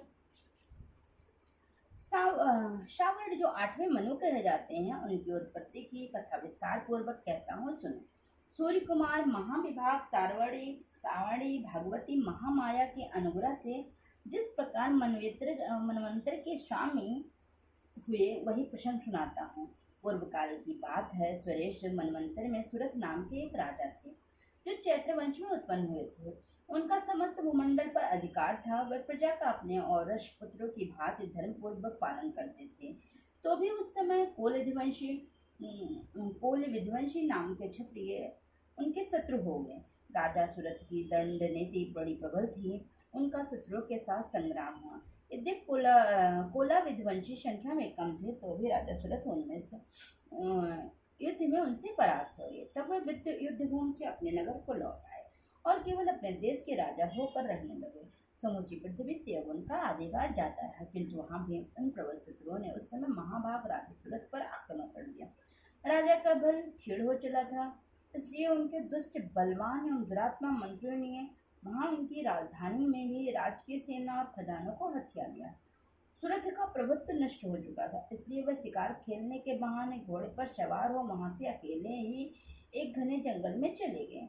वहां उन्होंने विप्रवर मेधा मुनि का आश्रम देखा, जहाँ कितने ही हिंसक जीव अपना स्वाभाविक हिंसावृत्ति छोड़कर परम शांत भाव से रहते थे। मुनि के बहुत से शिष्य उस वन की शोभा बढ़ा रहे थे। वहां जाने पर मुनि ने उनका सत्कार किया और वह उनके मुनश्रेष्ठ के आश्रम पर इधर उधर विचरते हुए कुछ काल तक रहे। फिर ममता से आकृष्ट चित्त होकर वो इस प्रकार चिंता करने लगे, पूर्व काल में मेरे पूर्वजनों ने जिसका पालन किया था वही नगर आज मुझसे रहित है। पता नहीं मेरे दुराचारी वृत्तिगण उसकी धन पूर्वक रक्षा करते या नहीं। जो सदा मध्य की वर्षा करने वाला और शूरवीर था, वह मेरा प्रधान हाथी अब शत्रुओं के अधीन होकर न जाने किन भोगों को भोगता होगा। जो लोग मेरी कृपा धन और भोजन पाने से सदा मेरे पीछे पीछे चलते थे, वे निश्चय ही अब दूसरे राजाओं का अनुसरण करते होंगे। उन अपव्ययी लोगों के द्वारा सदा खर्च होते रहने के कारण अत्यंत कष्ट से जमा किया हुआ मेरा खजाना खाली हो जाएगा। ये तथा और कई बातें राजा सूरत निरंतर सोचते रहते थे। एक दिन वहां उन्होंने विप्रवर मेधा के आश्रम के निकट एक वैश्य को देखा और उनसे पूछा, भाई तुम कौन हो? यहाँ तुम्हारे आने का क्या कारण है? तुम क्यों शोकग्रस्त और अनमने से दिखाई देते हो? राजा सूरत का यह प्रेम पूर्वक कहा हुआ वचन सुनकर वैश्य ने विनीत भाव से उन्हें प्रणाम करके कहा। वैश्य बोला, ओम राजन, मैं धनियों के कुल में उत्पन्न एक वैश्य हूँ। मेरा नाम समाधि है। मेरे दुष्ट स्त्री पुत्रों ने धन के लोभ से मुझे घर से बाहर निकाल दिया है। मैं इस समय धन, स्त्री, पुत्रों से वंचित हूँ। मेरे विश्वसनीय बंधुओं ने मेरा ही धन लेकर मुझे दूर कर दिया है, इसलिए दुखी होकर मैं वन में चला आया हूँ। यहाँ रहकर मैं इस बात को नहीं जानता कि मेरे पुत्रों की, स्त्री की और स्वजनों की कुशल है या नहीं है। इस समय घर में वे कुशल से रहते हैं अथवा उन्हें कोई कष्ट है। वे मेरे पुत्र कैसे हैं? क्या वे सदाचारी हैं अथवा दुराचारी हो गए? राजा ने पूछा।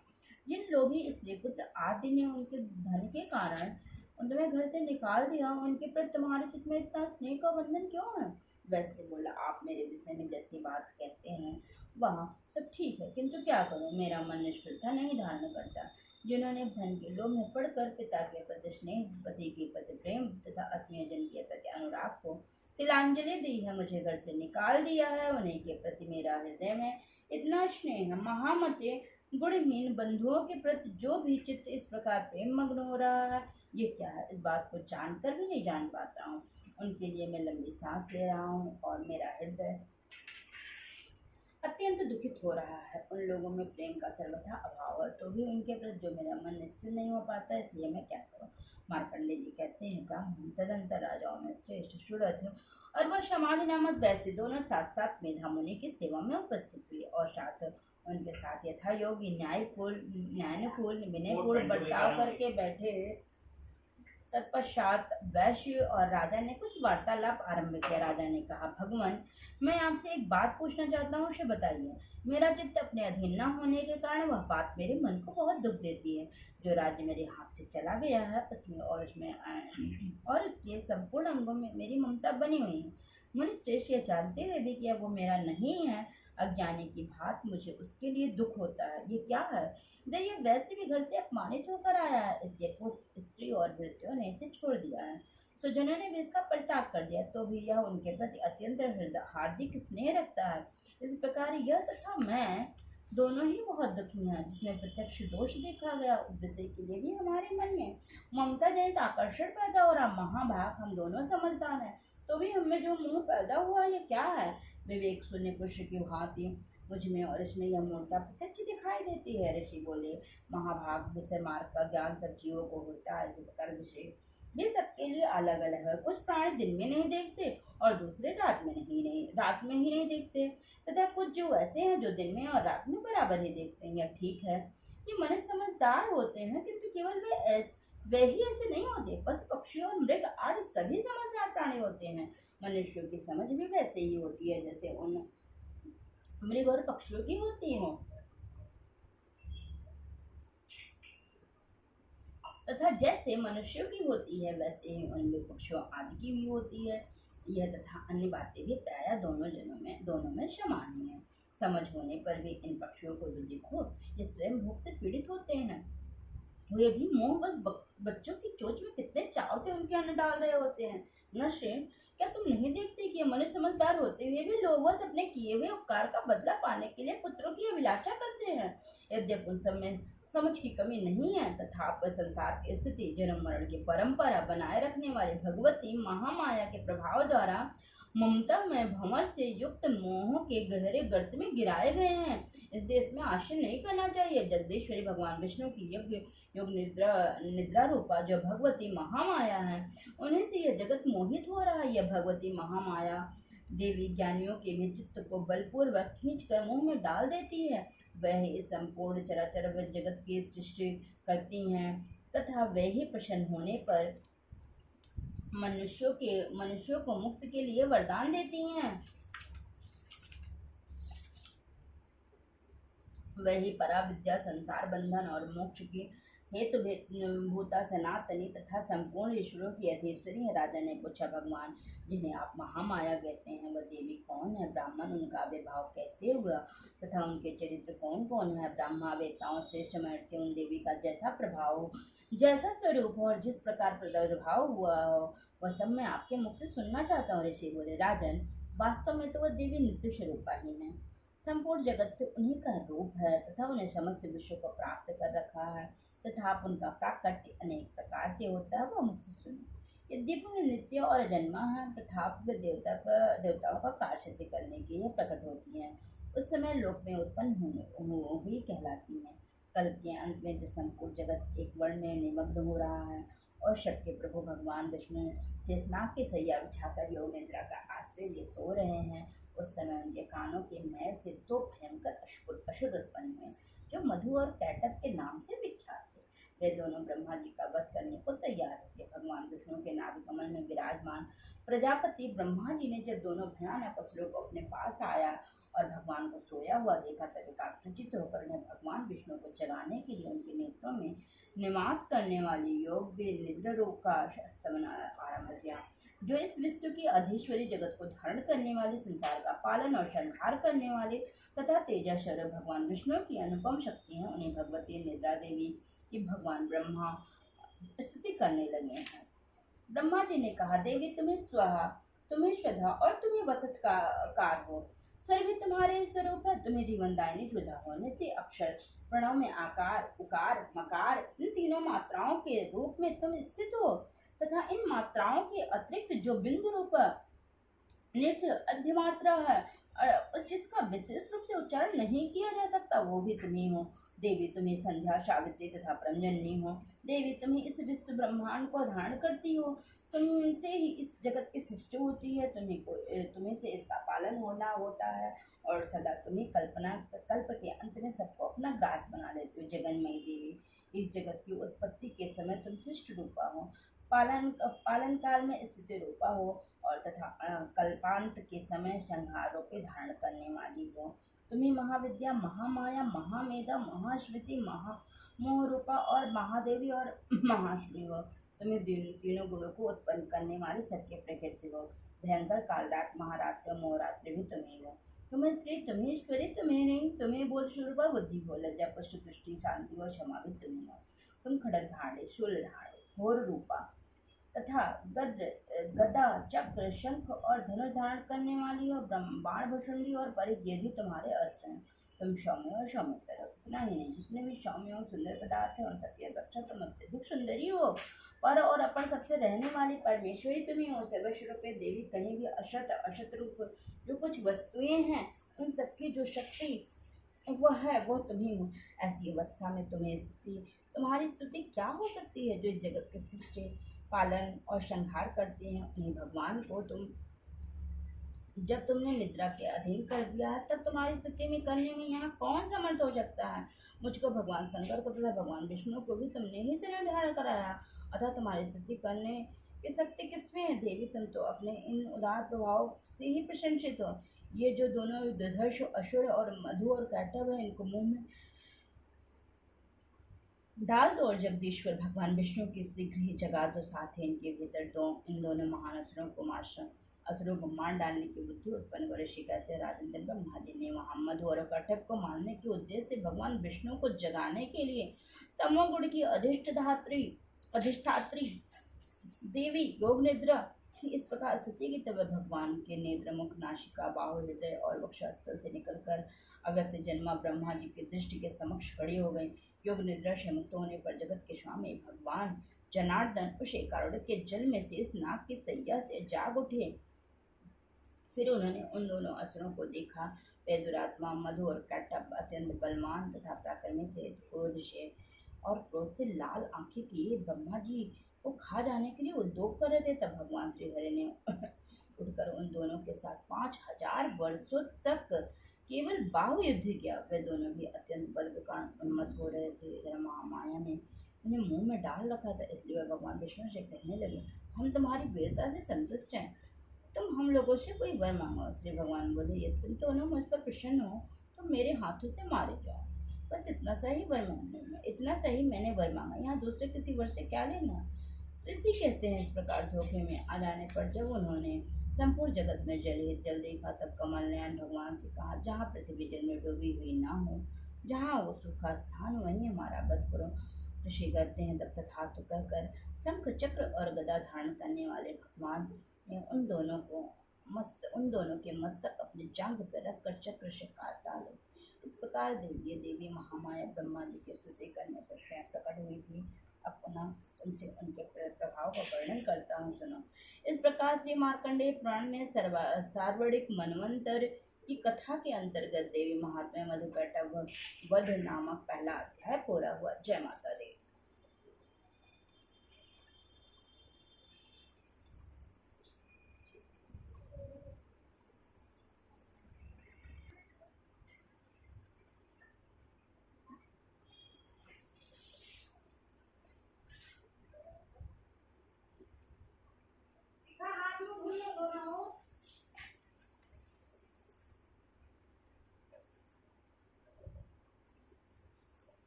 द्वितीय अध्याय।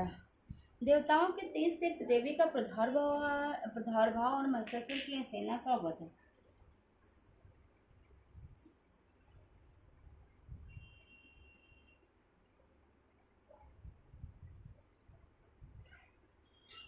ओम मध्यम चरित्र के विष्णु ऋषि महालक्ष्मी देवता उत्सृक छंद शाकांबरी शक्ति दुर्गा विजय वायु तत्व और यजुर्वेद स्वरूप है।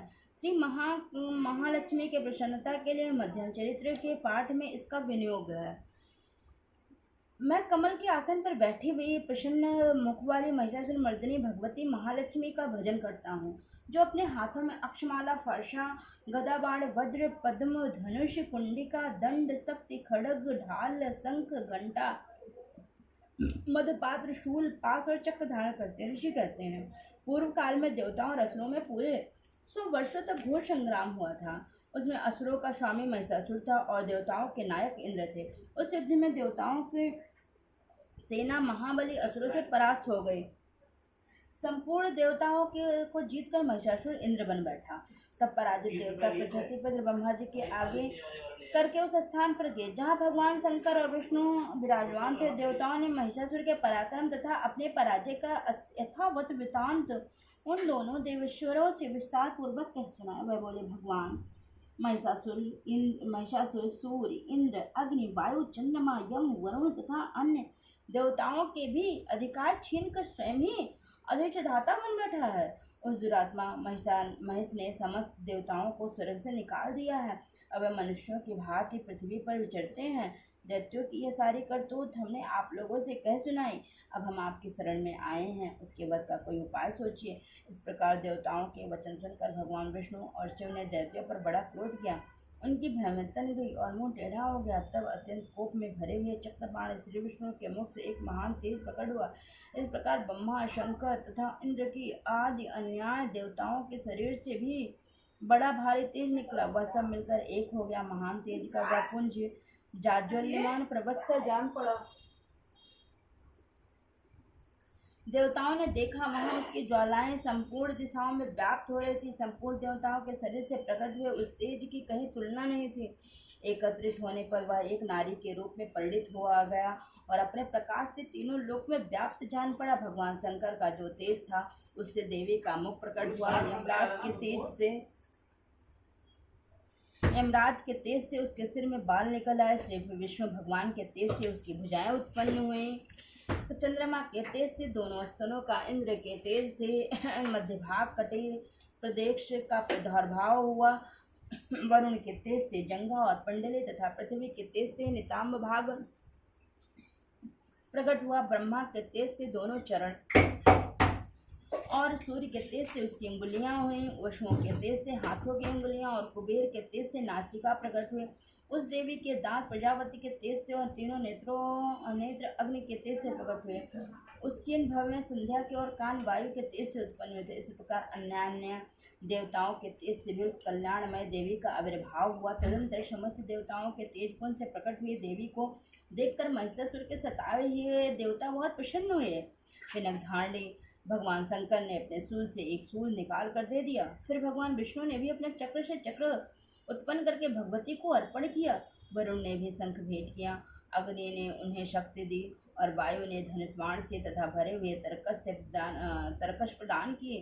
सहस्त्र नेत्रों वाले देवराज इंद्र ने अपने वज्र से वज्र उत्पन्न करके दिया और हाथी से उतार कर एक घंटा भी प्रदान किया। यमराज ने कालदंड से दंड, वरुण ने पास, प्रजापति ने स्फटिकाक्ष की माला तथा ब्रह्मा जी ने कमंडल भेंट किया। सूर्य ने देवी के समस्त रोमकूपों में अपनी किरणों का तेज भर दिया। काल ने उन्हें चमकती हुई ढाल और तलवार दी। क्षीर समुद्र ने उन्हें उज्ज्वल हार और कभी न जीर्ण होने वाले 2 दिव्य अस्त्र भेंट किए। साथ ही उन्होंने दिव्य चूड़ामणि, 2 कुंडल, कड़े, उज्ज्वल अर्घ्य चंद्र, सब बाहुओं के लिए केयूर, दोनों चरणों के लिए निर्मल नुपुर, गले के सुंदर हंसली और सब अंगुलियों में पहनने के लिए रत्नों की बनी अंगूठियां भी दी। विश्वकर्मा ने उन्हें अत्यंत निर्मल फरसा भेंट किया। साथ ही उनके अनेक प्रकार के अस्त्र और अभेद्य कवच दिए। इनके सिवा मस्तक और वक्षस्थल पर धारण करने के लिए कभी न कुम्हलाने वाली कमलों की मालाएं दी। जलाधि ने उन्हें सुंदर कमल का फूल भेंट किया। हिमालय ने सवारी के लिए सिंह तथा भांति भांति के रत्न समर्पित किए। धनाध्यक्ष कुबेर ने मधु से भरा दान पात्र दिया तो संपूर्ण नागों के राजा शेष ने, जो इस पृथ्वी को धारण करते हैं, उन्हें बहुमूल्य मणियों से विभूषित नागहार भेंट किया। इसी प्रकार अन्य देवताओं ने आभूषण और अस्त्र शस्त्र देकर देवी का सम्मान किया। तत्पश्चात उन्होंने बारंबार अट्टहास पूर्वक उच्च से गर्जना की। उन्हें भयंकर नाद से संपूर्ण आकाश गूंज उठा। देवी के अत्यंत उच्च से किया हुआ सिंहनाद कहीं समा न सका। आकाश की उसके सामान लघु प्रतीत होने लगे। उससे बड़े झोर की ध्वनि हुई, जिसके संपूर्ण विश्व में हलचल मच गई और समुद्र कांप उठे, पृथ्वी डोलने लगी और समस्त पर्वत हिलने लगे। उस समय देवताओं ने अत्यंत प्रसन्नता के साथ सिंहवाहिनी भवानी से कहा, देवी तुम्हारी जय हो। साथ ही महर्षियों ने भगवती भाव से विनम्र होकर उनका स्तमन किया। संपूर्ण त्रिलोकों की क्षोभग्रस्त देख दैत्यगण अपनी समस्त सेना को कवच आदि से सुसज्जित कर हाथों में हथियार ले सहसा उठकर खड़े हो गए। उस समय महिषासुर ने बड़े क्रोध में आकर कहा, आह, ये क्या हो रहा है। फिर वह संपूर्ण असुरों से घिरकर सिंहनाद की ओर लक्ष्य करके दौड़ा और आगे पहुंचकर उसने देवी को देखा, जो अपने प्रभा से तीनों लोक को प्रकाशित कर रही थी। उनके चरणों की भार से पृथ्वी तीनों लोक प्रकाशित हो रहे थे। उनके चरणों के भार से पृथ्वी दबी जा रही थी। माथे के मुकुट से आकाश में रेखा से खींच रही थी तथा वह अपने धनुष की टंकार से सातों पातालों को क्षुब्ध किए देती थी। देवी अपने 1000 भुजाओं से संपूर्ण दिशाओं की आच्छादित करके खड़ी थी। तदंतर के साथ दैत्यों का युद्ध छिड़ गया। नाना प्रकार के अस्त्र शस्त्रों से प्रहार से संपूर्ण दिशाएं उद्भाषित होने लगी। चिछुर नाम का महान शास्त्र सेना नायक था, वह देवी के साथ युद्ध करने लगा। अन्य दैत्यों की चतुरंगी सेना साथ लेकर भी चामर लड़ने लगी। 60,000 हाथियों के साथ आकर उदग्र नामक महादैत्य ने लोहा लिया।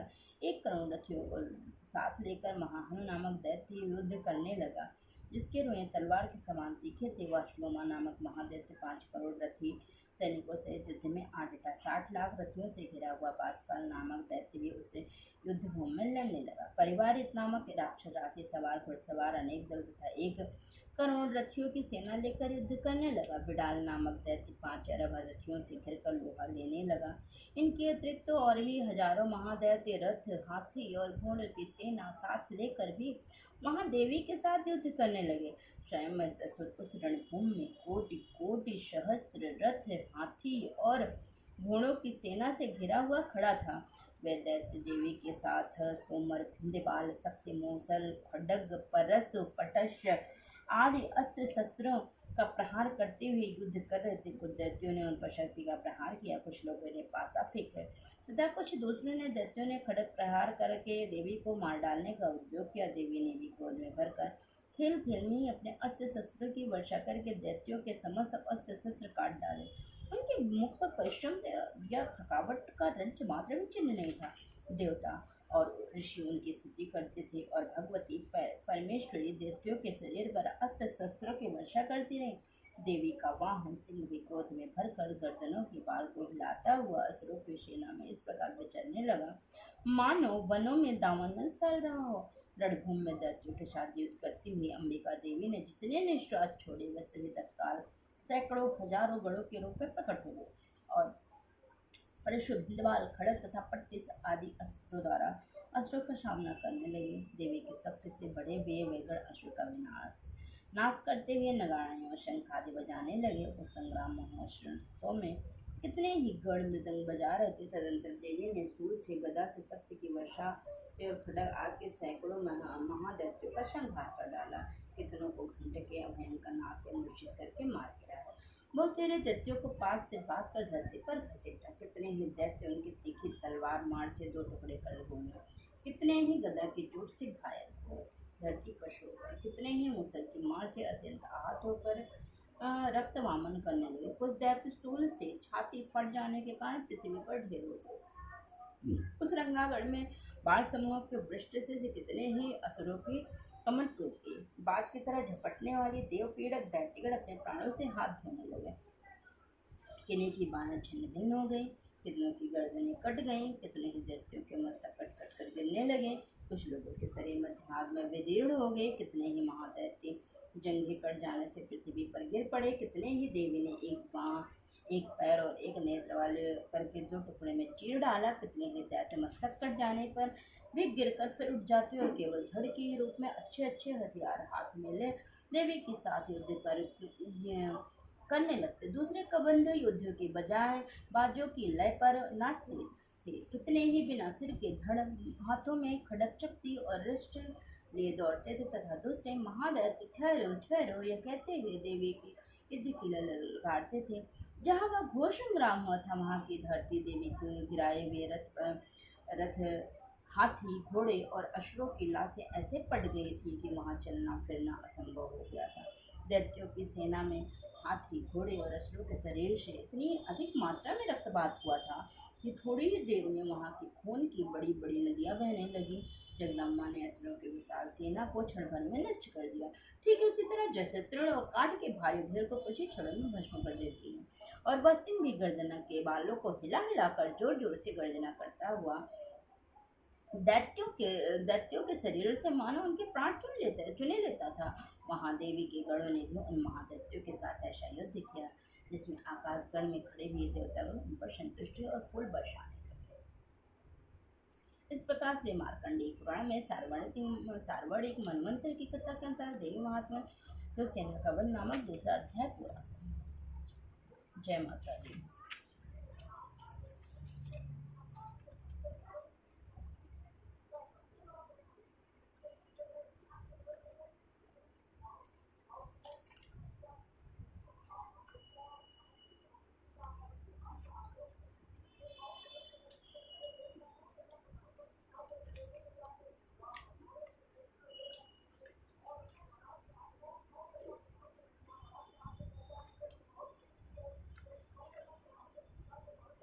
सेनापतियों सहित महिषासुर का वध। जगदम्बा श्रीअंगों के कांत उदय काल के सहस्त्र सूर्यों के समान हुए लाल रंग की रेशमी साड़ी पहने हुए हैं।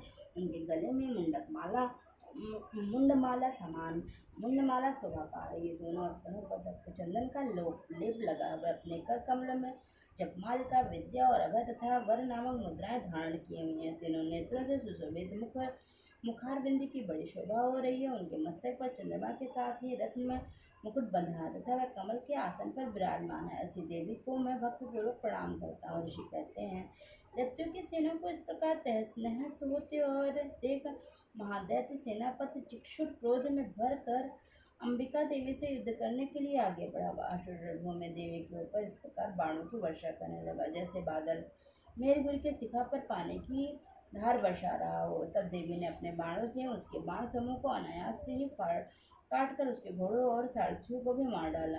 साथ ही उसके धनुष तथा अत्यंत ऊंची ध्वजा को भी तत्काल काट गिराया। धनुष कट जाने पर अंगों को अपने बाण से बीध डाला। धनुष रथ घोड़े और सारथी नष्ट हो जाने पर वह असुर ढाल और तलवार लेकर देवी की ओर दौड़ा। उसने तीखी धार वाली तलवार से सिंह के मस्तक पर चोट करके देवी को भी बाई भुजा में बड़े वेग से प्रहार किया। राजन देवी की बाहों पर पहुंचते ही वह तलवार टूट गई। फिर से क्रोध से आंखें लाल आंखें करके उसने सूल हाथ में लिया और उसे उस महादैत्य ने भगवती भद्रकाली के ऊपर चलाया। वह शूल आकाश से गिरते हुए सूर्यमंडल की भांति अपने तेज से प्रज्वलित हो उठा। उस शूल को अपनी ओर आते देख देवी ने भी शूल का प्रहार किया। उससे राक्षस के शूल के सैकड़ों टुकड़े हो गए। साथ ही महादैत्य चक्षुर की भी धमनियां उड़ गईं। वह प्राणों से हाथ धो बैठा। महिषासुर सेनापति के उस महापराक्रम के चक्षुर के मारे जाने पर देवताओं को पीड़ा देने वाले चामर हाथी पर चढ़कर है। उसने भी देवी के ऊपर शक्ति का प्रहार किया, क्योंकि जगदम्बा उसे अपने हुंकार से आहत एवं निष्प्रभ करके तत्काल पृथ्वी पर गिरा दिया। सत्य टूट कर गिरी हुई देख चामर को बड़ा क्रोध आया। अब उसने सूल चलाया। कुछ देवी ने उसे भी अपने बाणों द्वारा काट डाला। इतने में ही देवी का सिंह उछलकर हाथी के मस्तक पर चढ़ बैठा और उसे दैत्य के साथ खूब जोर लगाकर वायुयुद्ध करने लगा। वे दोनों लड़ते लड़ते हाथी से पृथ्वी पर आ गए और अत्यंत क्रोध में भरकर एक दूसरे पर बड़े भयंकर प्रहार करते हुए लड़ने लगे। तदनंतर सिंह बड़े वेग से आकाश की ओर उछला और उधर से गिरते हुए हमें उसे पंजों को मार से चामर का धड़ से अलग कर दिया। से पका उदग्र में शिला और वृक्ष के हाथ की मार खाकर रणभूमि में देवी के हाथ से मारा गया तथा कराल भी दांतों, मुक्कों और थप्पड़ों की चोट से धराशायी हो गया। क्रोध में भरी हुई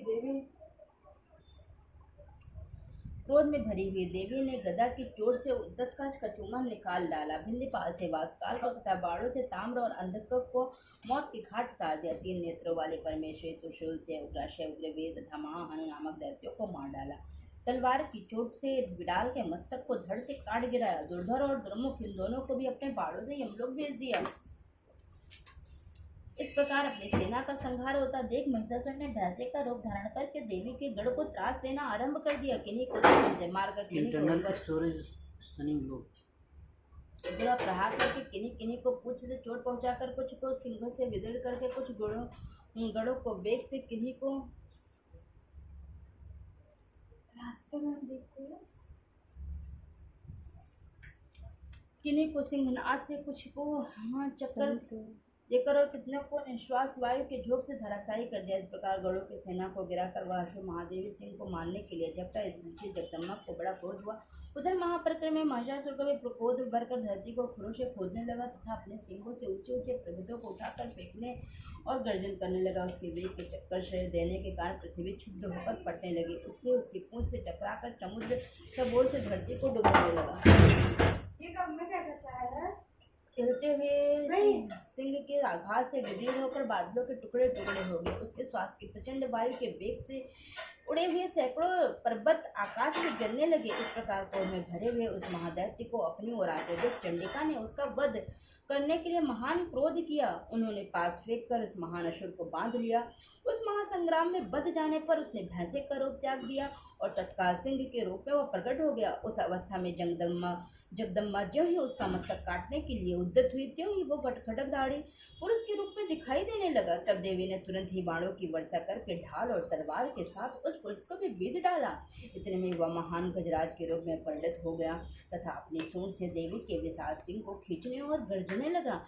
खींचते समय देवी ने तलवार से उसकी सूंड काट डाली। तब उस महादैत्य पुनः भैंसे का शरीर धारण कर लिया। पहले की हाथी चराचर प्राणियों सहित तीनों लोक में व्याकुल करने लगा। तब क्रोध में भरी हुई जगन माता चंडिका बारंबार उत्तम मधु का पान करने और लाल आंखें करके हंसने लगी। उधर वह बल और पराक्रम के मत से उन्मत्त हुआ राक्षस गर्जने लगा और अपने सिंह से चंडिके के ऊपर पर्वतों को फेंकने लगा। उस समय देवी अपने बाणों के समूह से उसके फेंके हुए पर्वतों को चूर कर देती और बोलते समय उनका मुख मधु के मत से लाल हो रहा था और वाणी लड़खड़ा रही थी। देवी ने कहा, ओ मूढ़, जब तक मैं मधु पीती हूँ तब तक तो क्षण भर के लिए खूब गर्ज ले। मेरे हाथों से यहीं तेरी मृत्यु हो जाने पर अब शीघ्र ही देवता भी गर्जना करेंगे। ऋषि कहते हैं, यों कहकर देवी उछली और उस महादैत्य के ऊपर चढ़ गई। फिर उसने अपने पैरों से उसे दबाकर उन्होंने सूल से उसके कंठ में आघात किया। उनके पैरों से दबा होने पर महिषासुर अपने मुख से दूसरे रूप में बाहर होने लगा। अभी आधे शरीर से ही वह बाहर निकलने पाया था कि देवी ने अपने प्रभाव से उसे रोक दिया। आधा निकले होने पर भी वह महादैत्य देवी से युद्ध करने लगा। तब देवी ने बहुत बड़े तलवार से उसका मस्तक काट गिराया। फिर तो हाहाकार करते हुए दैत्यों की सारी सेना भाग गई तथा संपूर्ण देवता प्रसन्न हो गए। देवताओं ने दिव्य महर्षियों के साथ दुर्गा देवी का स्तवन किया। गंधर्वराज गाने लगे तथा अप्सराएं नृत्य करने लगी। इस प्रकार श्री महाकंडेय पुराण में सार्वणिक मनवंतर की कथा के अंतर्गत देवी महात्म्य में महिषासुर वध नामक तीसरा अध्याय पूरा।